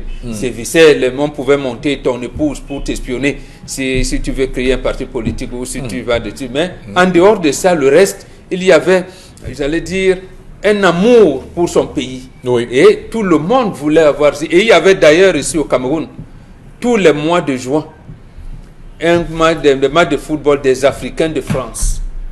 Les Tokoto, Jean-Pierre, ils venaient faire des tournois de football ici pour galvaniser. Il y a même eu l'équipe de Brésil. Le Brésil est venu jouer ici. D'accord. Nostalgie, il y a mon bon. Voilà. Alors, Charles Hamel, quand vous avez regardé cette vidéo, qu'est-ce que cela a évoqué en vous? La nostalgie, monsieur Eric Fopoussi, la nostalgie. Si vous arrivez chez moi, vous allez voir que le tout dernier vol de Cameroun Airlines, je l'avais pris, j'ai gardé ce billet, je l'ai encadré. À ce point? En souvenir, oui, j'aurai l'occasion de vous l'amener lundi. Vous allez voir ce dernier billet de Cameroun Airlines, vous le verrez. Je l'ai gardé, c'était un billet de couleur jaune, monsieur Eric Fopoussi. Je l'ai gardé à la maison, jalousement, c'était le dernier. Bien sûr. Ça me fait penser à beaucoup d'autres choses, comme quoi monsieur Eric Fopoussi, Amadou Babatoura Idio avait prescrit à toutes les chefferies d'avoir des cases de passage. C'est un mot qui est étrange chez les jeunes aujourd'hui. Lorsque l'avion atterrissait, monsieur Eric Fopoussi, il y avait l'hôtesse qui prenait la parole en disant, si vous êtes nouveau au Cameroun, ne manquez pas d'aller visiter les cases en obus, ne manquez pas d'aller visiter le Lamido de Rébouba, ne manquez pas d'aller visiter, si vous êtes quelque peu perdu, allez au hall, vous avez des cartes postales qui vont vous entendre, vous avez des adresses. Monsieur Eric Fopoussi, au niveau de l'aéroport, on vous donnait toutes les adresses nécessaires pour aller. C'est comme ça que les lacs jumeaux de l'Onaco, monsieur Eric Fopoussi, étaient les plus... Vous savez qu'il y a un lac mâle et femelle, les lacs jumeaux de ce côté de l'Onaco. Oui. On ne se lave pas n'importe comment dans ces différents lacs. Il y a des rituels précis qu'on fait, c'est juste coller à Ninon. Il y a monsieur Eric Fopoussi, le Longlil. Ça, c'est du côté, c'est la grotte aux chauves-souris, avec les chutes au Cétron. Il y a tellement de choses que les gens... Nous avons atteint le pic de 20 millions de visiteurs. Bob l'a dit peut-être tout à l'heure subtilement. 20 millions en termes de visiteurs là. En 79? Oui. Alors que tout récemment... Monsieur Eric Fopoussi, on était en tête. On cravachait pour 500 000. J'ai dit, on avait atteint 20 millions. Oui. Tout fonctionnaire qui prenait ses congés au Cameroun les prenait ici au Cameroun. Vous choisissez une région de votre choix. Et vous alliez avec la Cameroun Airlines. C'est ça qui a poussé Ekambi Briand à chanter, monsieur Eric Fopoussi, pour Cameroun Airlines. Si les gens nous écoutent, qui vont sur YouTube, ils frappent Cameroun Airlines. Ils vont suivre comment Ekambi Briand avait composé quelque chose pour la Cameroun Airlines, monsieur Eric Fopoussi. On avait battu les pics. Le Cameroun était devant, suivi du Mali. du Mali, du Sénégal, par la suite, monsieur Erik Fopoussi. Les pays comme le Burkina Faso ont dû cravacher dur pour pouvoir arriver aujourd'hui et nous battre. Vous arrivez au Cameroun, on vous dit que vous visitez, allez visiter la douche. La douche. Vous allez visiter la douche, vous allez à la base. Est-ce que vous imaginez que dans une ville comme Douala, il n'y a pas de musée? Est-ce que vous savez, monsieur Erik Fopoussi, qu'en termes de visiteurs, je vais vous dire quelque Est-ce que vous chose. vous rendez compte? Est-ce que vous savez? Non, je vous dis. Monsieur Erik Il n'y a pas de Fopoussi, musée dans une ville comme Douala. monsieur Erik Fopoussi, Oui. Oui, allez-y. le domicile de Eboalotine Oui. avait battu le record. Il a eu 50 000 visiteurs.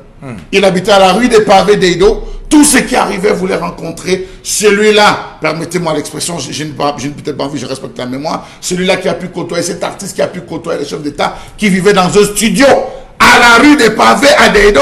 Aujourd'hui, c'est devenu n'importe quoi. Allez voir. Même les tombeaux, c'est lamentable, monsieur, il faut aussi. Quand les gens arrivaient chercher à connaître qui était Betty Betty, je ne sais pas si beaucoup de personnes se souviennent encore de Betty Betty. On est allé jusqu'à faire un film à Betty Betty. Lorsque vous voyagez avec Amerco, on diffusait les films de Betty Betty. L'histoire de la vie de Betty Betty. Oui. Elle est morte jeune. C'est une histoire que beaucoup de gens doivent connaître, monsieur. Alors, sur la réalisation de cet élément, pour nous qui sommes dans l'audiovisuel quand même, il faut, c'est quand même une grosse claque hein, pour ceux qui sont dans le...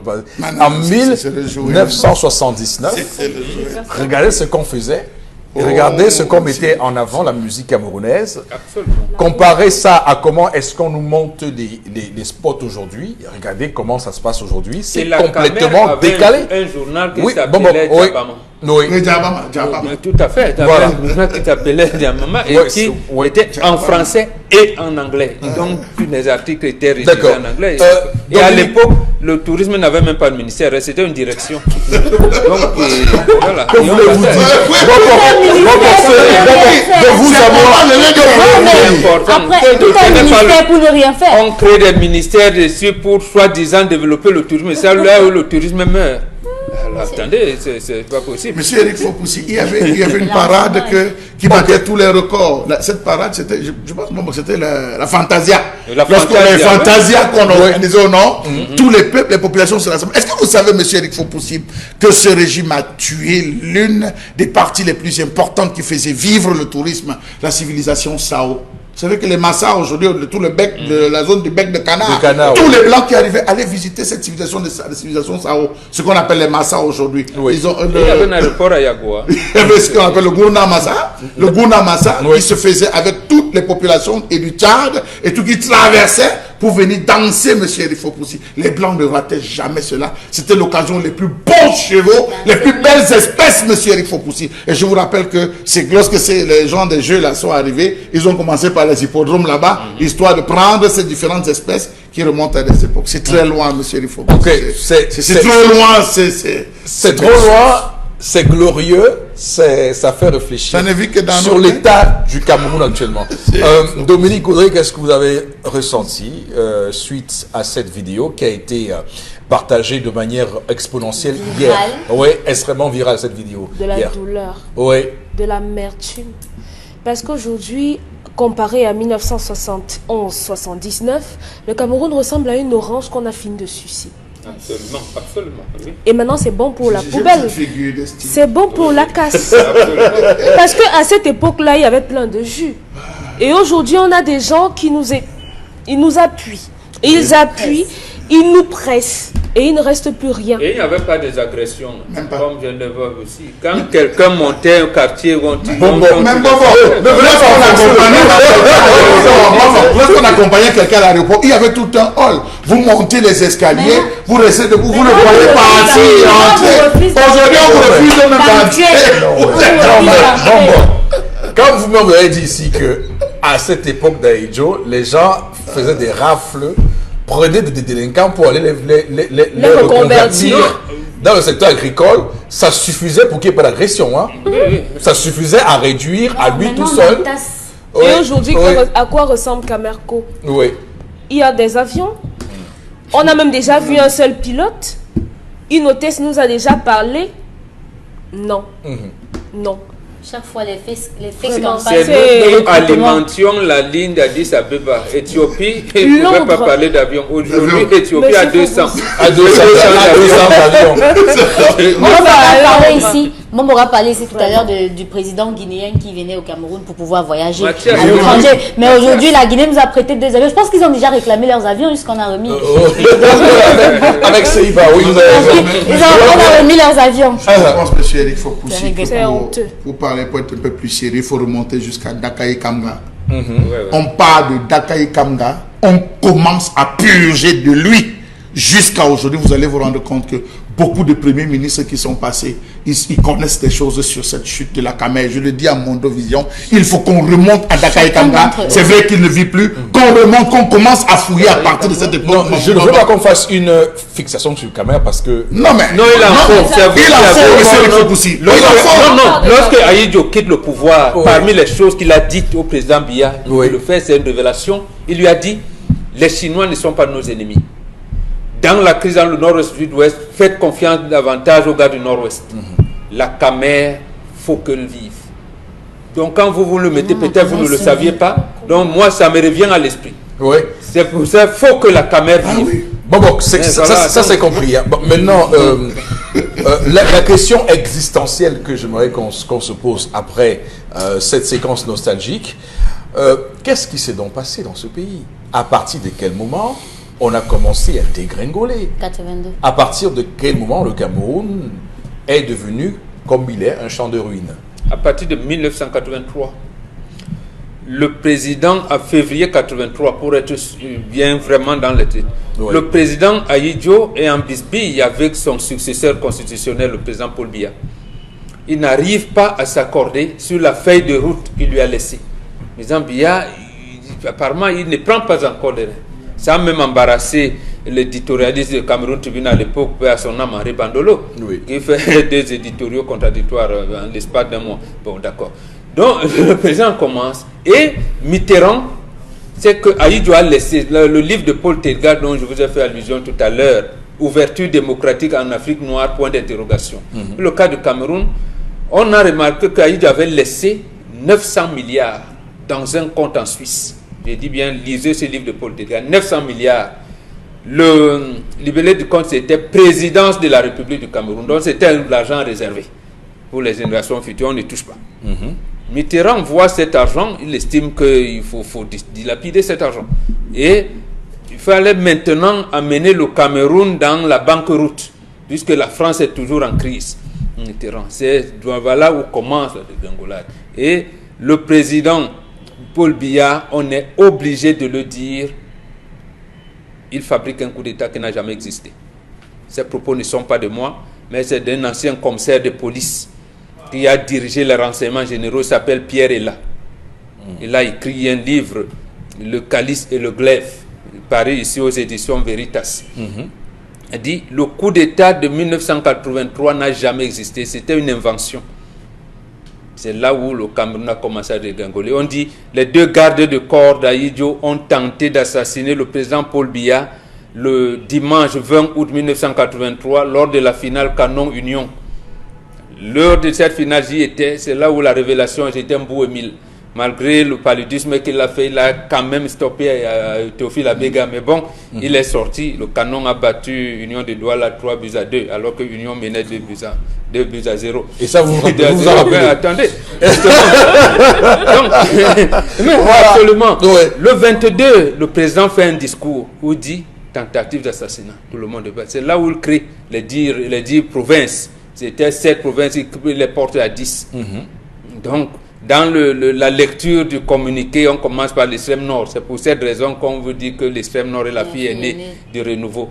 Donc, en fait, c'est à ce moment où le chef de l'État a menti à son peuple. Et par rapport à cela, la dégringolade a continué. D'abord, le même mois d'août, 2 jours avant, samedi le 18 juin, il aménage un gouvernement, il enlève les 6 barons du régime. Samuel Bouaki devait donc nous porter l'agriculture à un niveau mécanique et industriel, il enlève alors que les fonds étaient là. Le ministre de la Santé publique à l'époque s'appelait Eteme Oloatanas, on l'enlève. Guillaume Bouel était à l'information de la culture, on l'enlève. Amadou Moustapha, urbanisme et l'habitat, c'est lui qui est revenu là. On l'enlève. Aïssi Vodo à l'administration territoriale, on l'enlève. Et Sadou Daoudou aux forces armées, on l'enlève. Donc, Voilà, on enlève 6 barons du régime et malheureusement... Qui sont remplacés par des personnes qui malheureusement ne comprenaient rien à rien. Absolument. Donc la crise s'installe et on bouffe cet argent, les 900 millions, on ne sait pas. Tu as oublié d'ajouter la fabrication des hommes d'affaires. Les hommes d'affaires qu'on a fabriqués, on a dit de donner de l'argent. Les gars ont dit qu'ils pouvaient faire les affaires, on les a donné de l'argent. À travers le FOGAP, on a dilapidé l'argent en les donnant des faux hommes d'affaires les gens qui n'avaient jamais fait les affaires. Mais est-ce que tout ça suffit à expliquer que le Cameroun soit autant un champ de ruines? Regardez Douala. Regardez les routes, comment il y a les trous partout. Mais regardez comment le pays est totalement... Vous avez le sentiment que c'est un pays qui sort d'une guerre de 30 à 50 ans. Lorsqu'on déconstruit le sentiment patriotique, qu'est-ce qui reste? Rien du tout, c'est la débrouillardise. Regardez comment les motos vous assaillent de tous les coins, les klaxons sont partout. Il n'y a pas un semblant d'ordre. Dans une ville comme Douala, nos parents nous le disaient, le Cameroun est en train de dégringoler. Nous, on s'amusait. On ne savait pas que ce qu'ils disaient. La douche municipale que vous voyez là, il y avait les carpes. Les gens venaient regarder les poissons. Ça vous semble oui.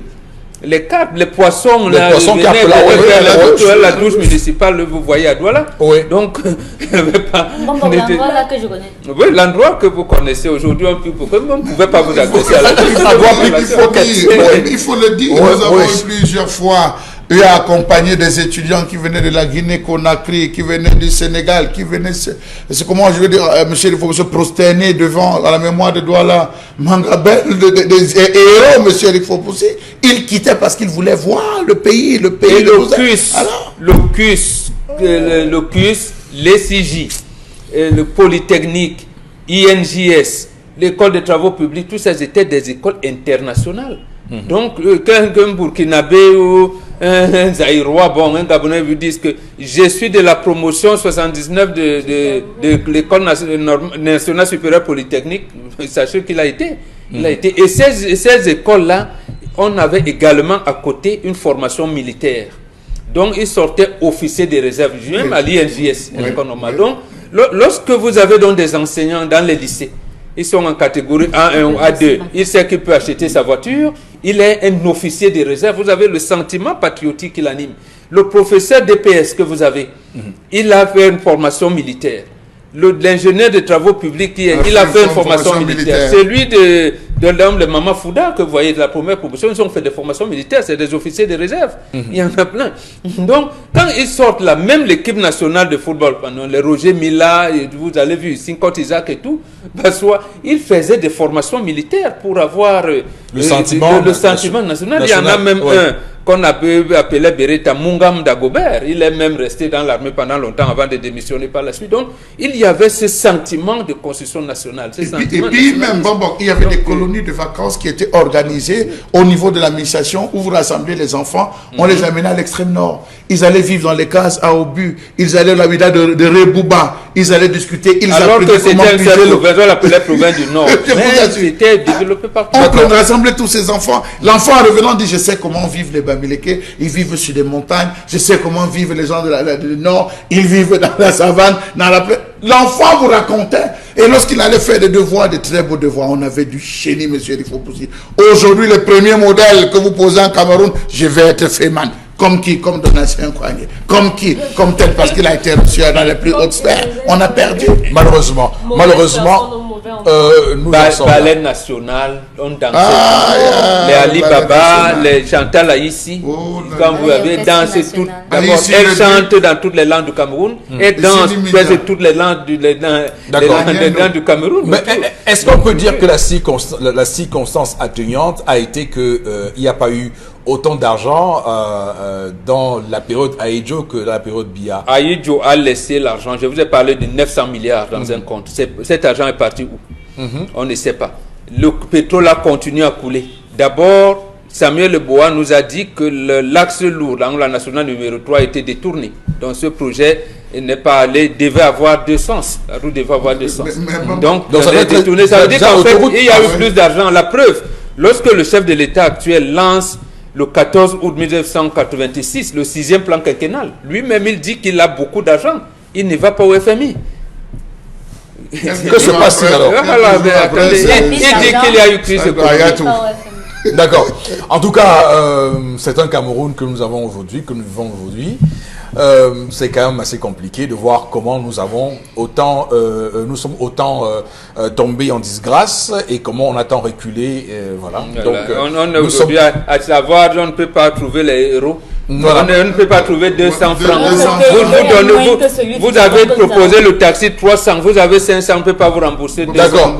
Ok, merci. On va poursuivre cette revue des réseaux sociaux, Karine. On poursuit avec le deuxième sujet concernant le port autonome de Douala qui forme pouvoir contre la décision du tribunal administratif suspendant la régie du terminal à conteneurs. Pendant ce temps, Cyrus Ngor continue à faire le tour du propriétaire. Ouais, on est d'accord.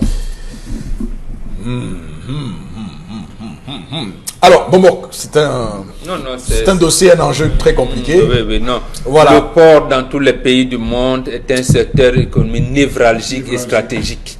Là, on ne s'amuse pas. Je souhaite que les magistrats essayent quand même de regarder, d'avoir le sentiment patriotique qu'on disait tout à l'heure. C'est-à-dire, ce n'est pas, comment vous appelez ça, un bashing contre Bolloré ou contre qui, non. Il faudrait que les magistrats essaient de regarder le problème et de statuer en fonction de, j'allais dire, parce qu'ils donnent quand même des décisions au nom du peuple par rapport à ce qui se passe à la part portuaire, que l'exécutif j'allais dire quoi, ne les tape pas sur les doigts de cette manière, ou alors qu'ils n'acceptent pas les injonctions de la présidence de la République sur un certain nombre de choses. Qu'on laisse Cyrus Ngor, il a, moi je vais dire ça, une régie, c'est d'ailleurs ce qui est prévu. Pendant un an, comment va-t-il gérer? Et on fasse d'abord l'état des lieux, parce que le gouvernement a fait faillite, il faut le dire. Lorsque Justin Dioro, ministre des Finances, lance le programme de sécurisation des recettes douanières en février 1995, ce qu'il avait prévu n'est pas fait. La modernisation de la douane et du port, sécurisation des recettes et informatisation de la douane. Aujourd'hui, c'est ça la mail qui nous ramène là, c'est les Lexus ou de tout ça. Je ne sais même pas s'il y a un logiciel aujourd'hui qui permette de voir. D'abord, je pense que DET s'est vanté dernièrement d'avoir apporté un logiciel qui puisse donner le nombre de conteneurs et même le contenu des conteneurs en quelques secondes. Or, le programme a été lancé depuis 1995. Qu'a fait le gouvernement? Donc, mais dans ceux qui sont à la manette, qui sont ceux qui sont aux manettes? Qui sont ceux qui tirent les ficelles? C'est l'Élysée. Dans l'ombre. C'est la cellule africaine de l'Élysée et la présidence du Cameroun. Qui sont ceux qui s'opposent actuellement, parce qu'après, il faut bien qu'on comprenne. Vous avez un tribunal administratif et une justice qui est, depuis le début de ce dossier, pour Bolloré.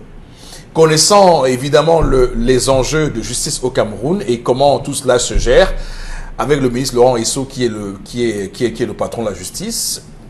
Il y a également le DG du port, Cyrus Ngor, qui a son homonyme qui est secrétaire général, ministre d'État également après la République, qui envoie également souvent des correspondances pour dire ci et ça. Est-ce qu'on peut imaginer une bataille qui se joue à l'intérieur du Cameroun, pas forcément à l'extérieur du Cameroun? J'ai dit les deux. Oui. Le port, contrairement, si on n'est pas un pays souverain, le port n'appartient pas totalement au Cameroun. C'est pour ça que la cellule africaine de l'Élysée donne des injonctions à la présidente de la République, qui elle aussi donne des injonctions ici. Donc les ministres, moi je les plains.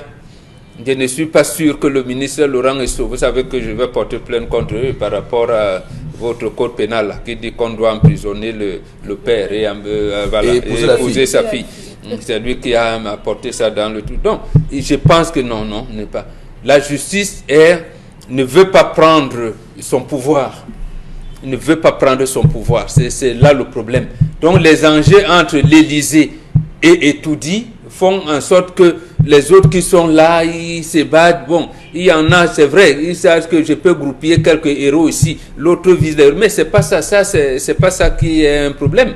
Il faudrait que la présidente de la République, si elle veut, comme je le souhaite, s'ingérer, qu'elle dise clairement au port, à Cyrus Ngor, je pense qu'après 60 ans d'indépendance, nous avons le Camerounais à qui on peut confier la gestion du terminal à conteneurs. Et on trouve ces Camerounais-là, on leur donne le marché. Moi, je pense que faire sous cette forme-là, ça va régler tout. Mais sinon, comme ça ne nous appartient pas, on ne sait pas ce que Macron va dire. D'abord, Macron a trouvé Bolloré qui a les bras longs à l'Élysée. Macron a son réseau qu'il veut mettre là, notamment le secrétaire général adjoint de l'Élysée actuel. C'est cela où ça bloque. Et puisque ça bloque chez nous également. Le président Biya a eu 183. Lorsque, avec Antoine Mitterrand, qui avait abandonné parce qu'il pensait que le Cameroun était la chasse gardée, et le président Biya qui a les bisbilles avec Ahidjo, dont il ne sait pas par quel bout prendre. Il était contraint un jour, le président Paul Biya, d'aller en Allemagne et dire que le Cameroun n'est pas la chasse gardée d'un État. Après, quand Mitterrand lui dit, mais cher ami, qui vous a dit de dire ça? Donc, en fait, nous sommes pratiquement dans la même situation aujourd'hui. Dans la même situation. Mais comme lui, il joue avec le temps, je pense que cette fois-ci, le temps donnera des faveurs au Cameroun. Mais si c'est l'Élysée qui gère, là encore, ce sera mauvais. D'accord. Charles Hamel sur ce dossier. Monsieur Eric Fopoussi, La justice... je ne mets pas de gants. Oui, la justice joue pour qui? Je ne mets pas de gants. Oui. Je dis au peuple camerounais, quand vous allez à Marseille, le port est géré par les Marseillais. Dans tous les pays du monde, le port est contrôlé par l'État et la souveraineté. Au Cameroun, le port est le nôtre. Ça devrait être le nôtre. Il est temps qu'on se lève et qu'on réclame notre chose. Notre port, le port devrait être géré par les Camerounais. Fin de citation, M. Eric Fopoussi. D'accord. C'est ce que je pense. Donc, il n'y a pas de contour. À la suite de Père Kadi On qui n'est est pas... décédé, Oui, Bobo, je suis à la parce que suite de je Père me Kadi. rappelle que Père Kadi l'avait fait en sérieux. 2004. Il l'a fait en 2004 en disant au directeur général de l'époque, M. Siam Siwe, lui disant que non, vous avez la dernière signature. Ça va être dur. J'ai un groupe. J'ai d'ailleurs vu un hier à Equinox Soir, un certain Djebaï Moseli. Il ne m'a pas demandé de le citer, mais je le cite, parce qu'il représentait le syndicat des transitaires. Il était avec le père Kadi pour dire que non, laissez le port. Laissez le port camerounais. On a des jeunes. Ça sera compliqué, ça sera difficile. Et je vous ramène à cette époque. Les Tebela sortaient. Tebela avait fait le commerce un jour. Tebela n'avait jamais fait le commerce. Il a bénéficié de cet argent. Ils ont lancé des supermarchés, tout qui ont échoué plus tard. Oui. Et Siam Siwe a plaqué le père Kadi. Ils sont nombreux qui ont bénéficié de cet argent, qui sont tombés. On lui permette aussi. Pendant 2 heures, il n'a pas reçu, il a laissé pour aujourd'hui, je pense que le sentiment national doit revenir. On doit donner ça aux Camerounais. C'est ça aux Camerounais. Les Camerounais peuvent gérer. Ça sera dur, même si c'est dur 4 ans. Laissez. On encaisse, on endure et on va mûrir, monsieur Eric Fopoussi. D'accord, merci. Tout. On va s'arrêter là pour ce sujet, madame, monsieur. Le temps pour nous de nous tourner au plateau B où Constille Lamine est en place. Constille Lamine qui va faire pour nous le correcteur de posture du concept Salaka ce jour. Alors, Constille Lamine, je vous dis bonjour. Oui, bonjour Eric, bonne année à toi, bonne année à toute l'équipe de l'émission 10-12 le Zénith.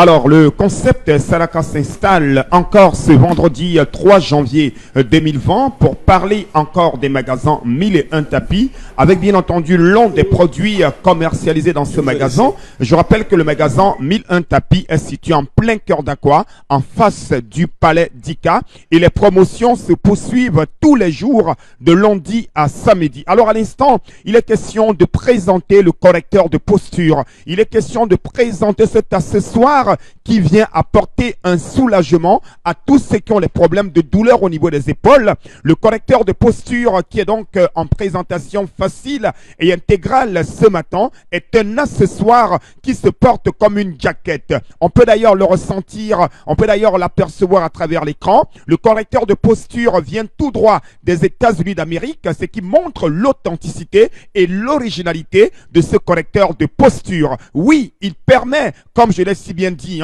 d'éliminer les douleurs au niveau du dos. Ça va vous permettre de voir en direct quelques avantages sur votre télévision. Le correcteur de posture permet d'éliminer les douleurs au niveau du dos. Le correcteur de posture permet d'éliminer les douleurs au niveau du cou et au niveau des épaules. Il permet de redresser votre dos. Oui, ceux qui ont le problème des douleurs au niveau du dos, le correcteur de posture permet de redresser votre dos. Le correcteur de posture permet également, chers téléspectateurs, de nous prévenir contre le mal de dos pour ceux qui n'ont pas encore le mal de dos. Alors, on peut prévenir le mal de dos en utilisant régulièrement le correcteur de posture. Il permet également d'améliorer la bonne circulation du sang. Voilà donc quelques avantages liés au port d'une manière régulière du correcteur de posture. Voilà comment il se présente, chers téléspectateurs. Vous avez la couleur noire. Voilà, regardez comment il se présente. Une véritable jaquette médicale. Oui, il y a également la couleur blanche, disponible en plusieurs tailles. Il se lave facilement, il se range facilement. On le porte 3 à 4 fois par jour pour une durée de 30 à 40 minutes. Alors parlons présentement du prix. Comme en 2019, vous aviez connu le prix, en 2020, on maintient le même prix de promotion qui est de 10 000 francs, votre correcteur de posture. Oui, il coûte normalement 12 000, mais dans le cadre de la promotion du concept Salaka, dans le cadre de la promotion du côté du magasin 1001 tapis, votre correcteur de posture coûtera encore et encore la somme de 10 000 francs pour l'année 2020. Alors c'est l'occasion d'attirer l'attention de tous ceux-là qui nous regardent en ce moment. Vous êtes taximen, vous êtes camionneur, vous travaillez dur en longueur de journée, vous avez du mal à vous lever, vous avez du mal à marcher parce que le dos fait tellement mal. Alors la solution, elle est là. La solution, c'est bel et bien le correcteur de posture. Oui, il est sans effet secondaire sur votre corps. Il vous permet d'éliminer les douleurs de dos. Il vous permet d'éliminer les douleurs au niveau des épaules. Le correcteur de posture est un accessoire idéal pour une bonne tenue du dos. Alors, chers téléspectateurs, appelez dès à présent, que vous soyez à Yaoundé, à Garoua, en Gueule-Mendouka, je vous conseille bel et bien le correcteur de posture. Commencez l'année 2020 en beauté. Commencez l'année dans la santé, dans le bien-être, dans la bonne humeur. Optez pour le correcteur de posture commercialisé au Cameroun et en Afrique par le concept Salaka. Vous l'avez à 10 000 francs. Oui, 10 000 francs est le prix de ce correcteur de posture qui est en vente au magasin 1001 tapis en face du palais d'Ika. C'est à Douala au Cameroun. Ceux qui nous regardent hors du Cameroun, pouvez appeler le concept Salaka et commander dès à présent votre correcteur de posture. Et ceux qui veulent représenter le concept Salaka dans les villes, dans les pays, c'est désormais possible. Appelez directement le concept Salaka, présentez votre besoin, on pourra vous satisfaire. Je rappelle qu'il est de qualité, il est d'origine. Le voici, le correcteur de posture. Vous l'avez à 10 000 francs seulement au magasin 1001 tapis. On va tout de suite prendre interpellation pour ce matin. Madame, monsieur, restez avec nous un court instant.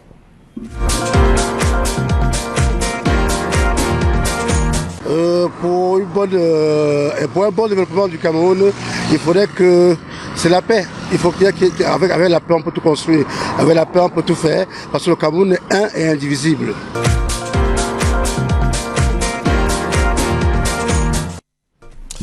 Voilà un commentaire Bengan sur ce que a dit le compatriote. Oui, il dit la paix, oui, mais comment y parvenir? Oui. Comment y parvenir? Notre devise est bien paix, travail, patrie. Mais la paix, comment y parvenir? Nous sommes. Le climat social s'est désagrégé. Comment y parvenir? C'est là nous devons chercher les solutions. Non, sûrement qu'on fait la guerre pour préparer la guerre. Pour préparer la paix. Voilà. Ceux qui veulent la paix préparent la guerre. Non, ceux qui veulent la paix préparent. Non. J'ai dit, le proverbe, la maxime latine est claire. Si vis pacem para bien sûr, voilà. Mais j'ai fait le contraire pour qu'on où on en est. Restons ensemble. Consti Lamine est au plateau B. Consti, rebonjour. Alors rebonjour Eric, rebonjour à tous les téléspectateurs. Le concept Salaka s'installe encore à l'instant sur ce plateau commercial pour parler de l'un de ces produits qui a fait la fierté des Camerounais et des étrangers en 2019. Ce produit est encore en vente au concept Salaka du côté du magasin 1001 tapis en face le palais d'Ika à l'entrée de la rue Mermoz. C'est bel et bien ce complément alimentaire d'origine américaine que voici. Vous êtes nombreux, vous l'aviez consommé durant l'année 2019 et je vous dis merci beaucoup. Vous aviez été des ambassadeurs durant l'année 2019. Je vous dis encore merci. Et pour cette année 2020, le concept Salaka remet encore la vente de ce complément alimentaire. Je rappelle, c'est naturellement la pression artérielle. Le Von Bio Oméga 3 permet également de nous prévenir contre les AVC d'Oméga 3. qui, je rappelle, est un complément alimentaire sans effet secondaire dans l'organisme. Et la consommation du Von Bio Oméga 3, vous le connaissez déjà, le prix n'a pas changé pour cette année 2020. Il coûte la somme de 5 500 francs. Oui, c'est le prix à débourser pour avoir une boîte de 30 gélules. Et c'est une gélule par jour pendant le repas. Je dis bien 5 500 francs pour une boîte de 30 gélules. Et le point de vente de ce complément alimentaire, c'est bel et bien le magasin 1001 tapis en face du Palais d'Ika à l'entrée de la rue Mermoz. À côté bien sûr du Von Bio Oméga 3, on parle également de cette lotion, de ce lait de toilette pour diabétiques. Ah oui, regardez comment ça se présente. C'est une boîte dans laquelle vous avez un lait de toilette pour diabétiques. Oui, ce lait de toilette permet d'embellir la peau des diabétiques, de protéger la peau des diabétiques, de la nourrir au maximum. Et ce lait de toilette coûte la somme de 6 000 francs. Oui, tous ceux qui sont diabétiques, que vous soyez vieux, adolescents, adultes, enfants, je vous conseille bel et bien le lait de toilette pour diabétiques, pour une peau saine, pour une peau belle, pour une peau bien entendu idéale. Utilisez régulièrement votre lait de toilette que vous appliquerez 3 fois par jour sur les pieds et le reste du corps. Vous l'avez à 6 000 francs, votre lait de toilette pour diabétiques. Alors parlons des modalités de livraison. Pour ceux qui ont besoin de commander un article au concept Salaka, que ce soit le Von Bio Oméga 3, que ce soit le lait de toilette, que ce soit les autres produits vendus par le concept Salaka, il vous suffira tout simplement de nous appeler à nos numéros de téléphone et de passer votre commande. Le concept Salaka, c'est la qualité,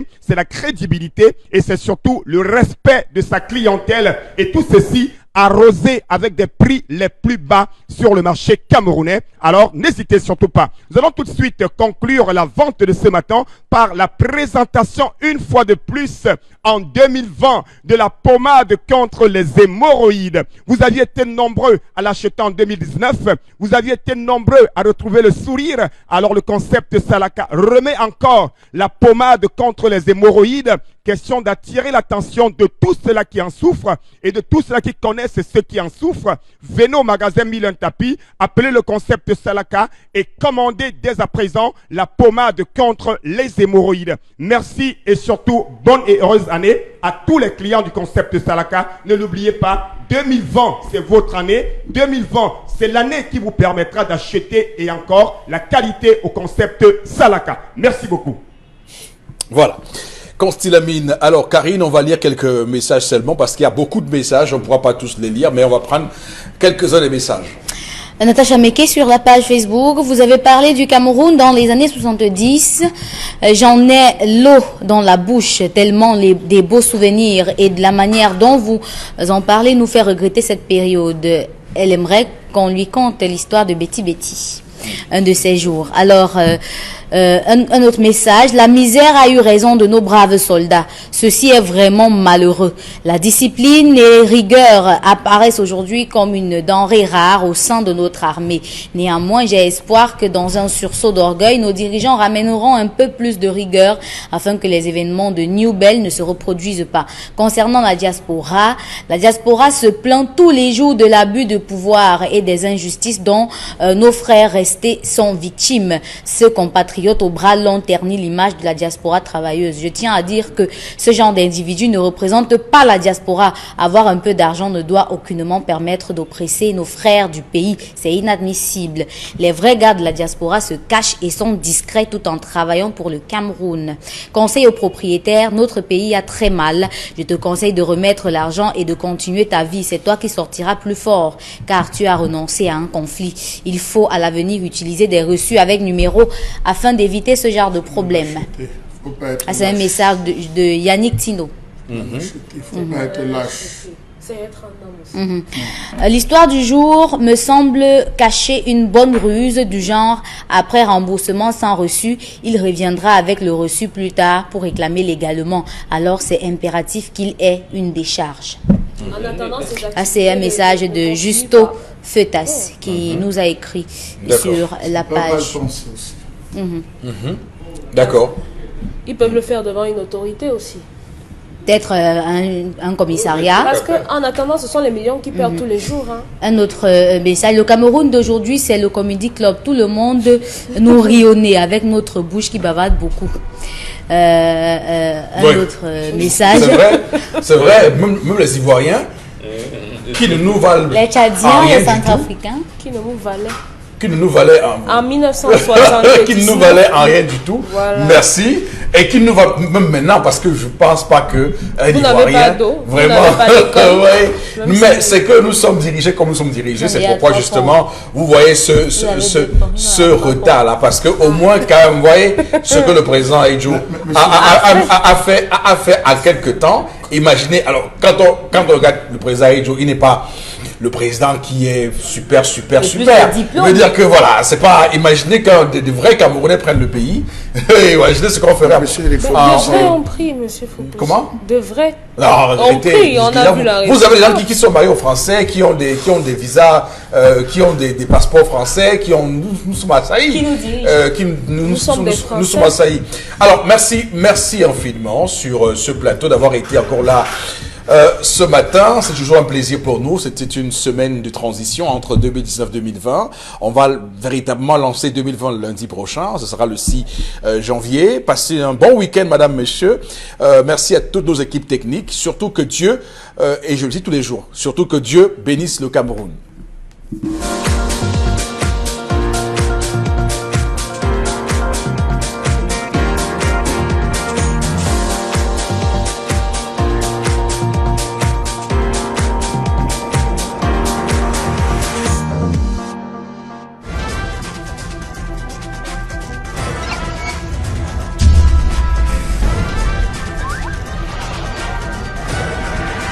Equinox Télévision, au-delà de l'image, nous rendons compte.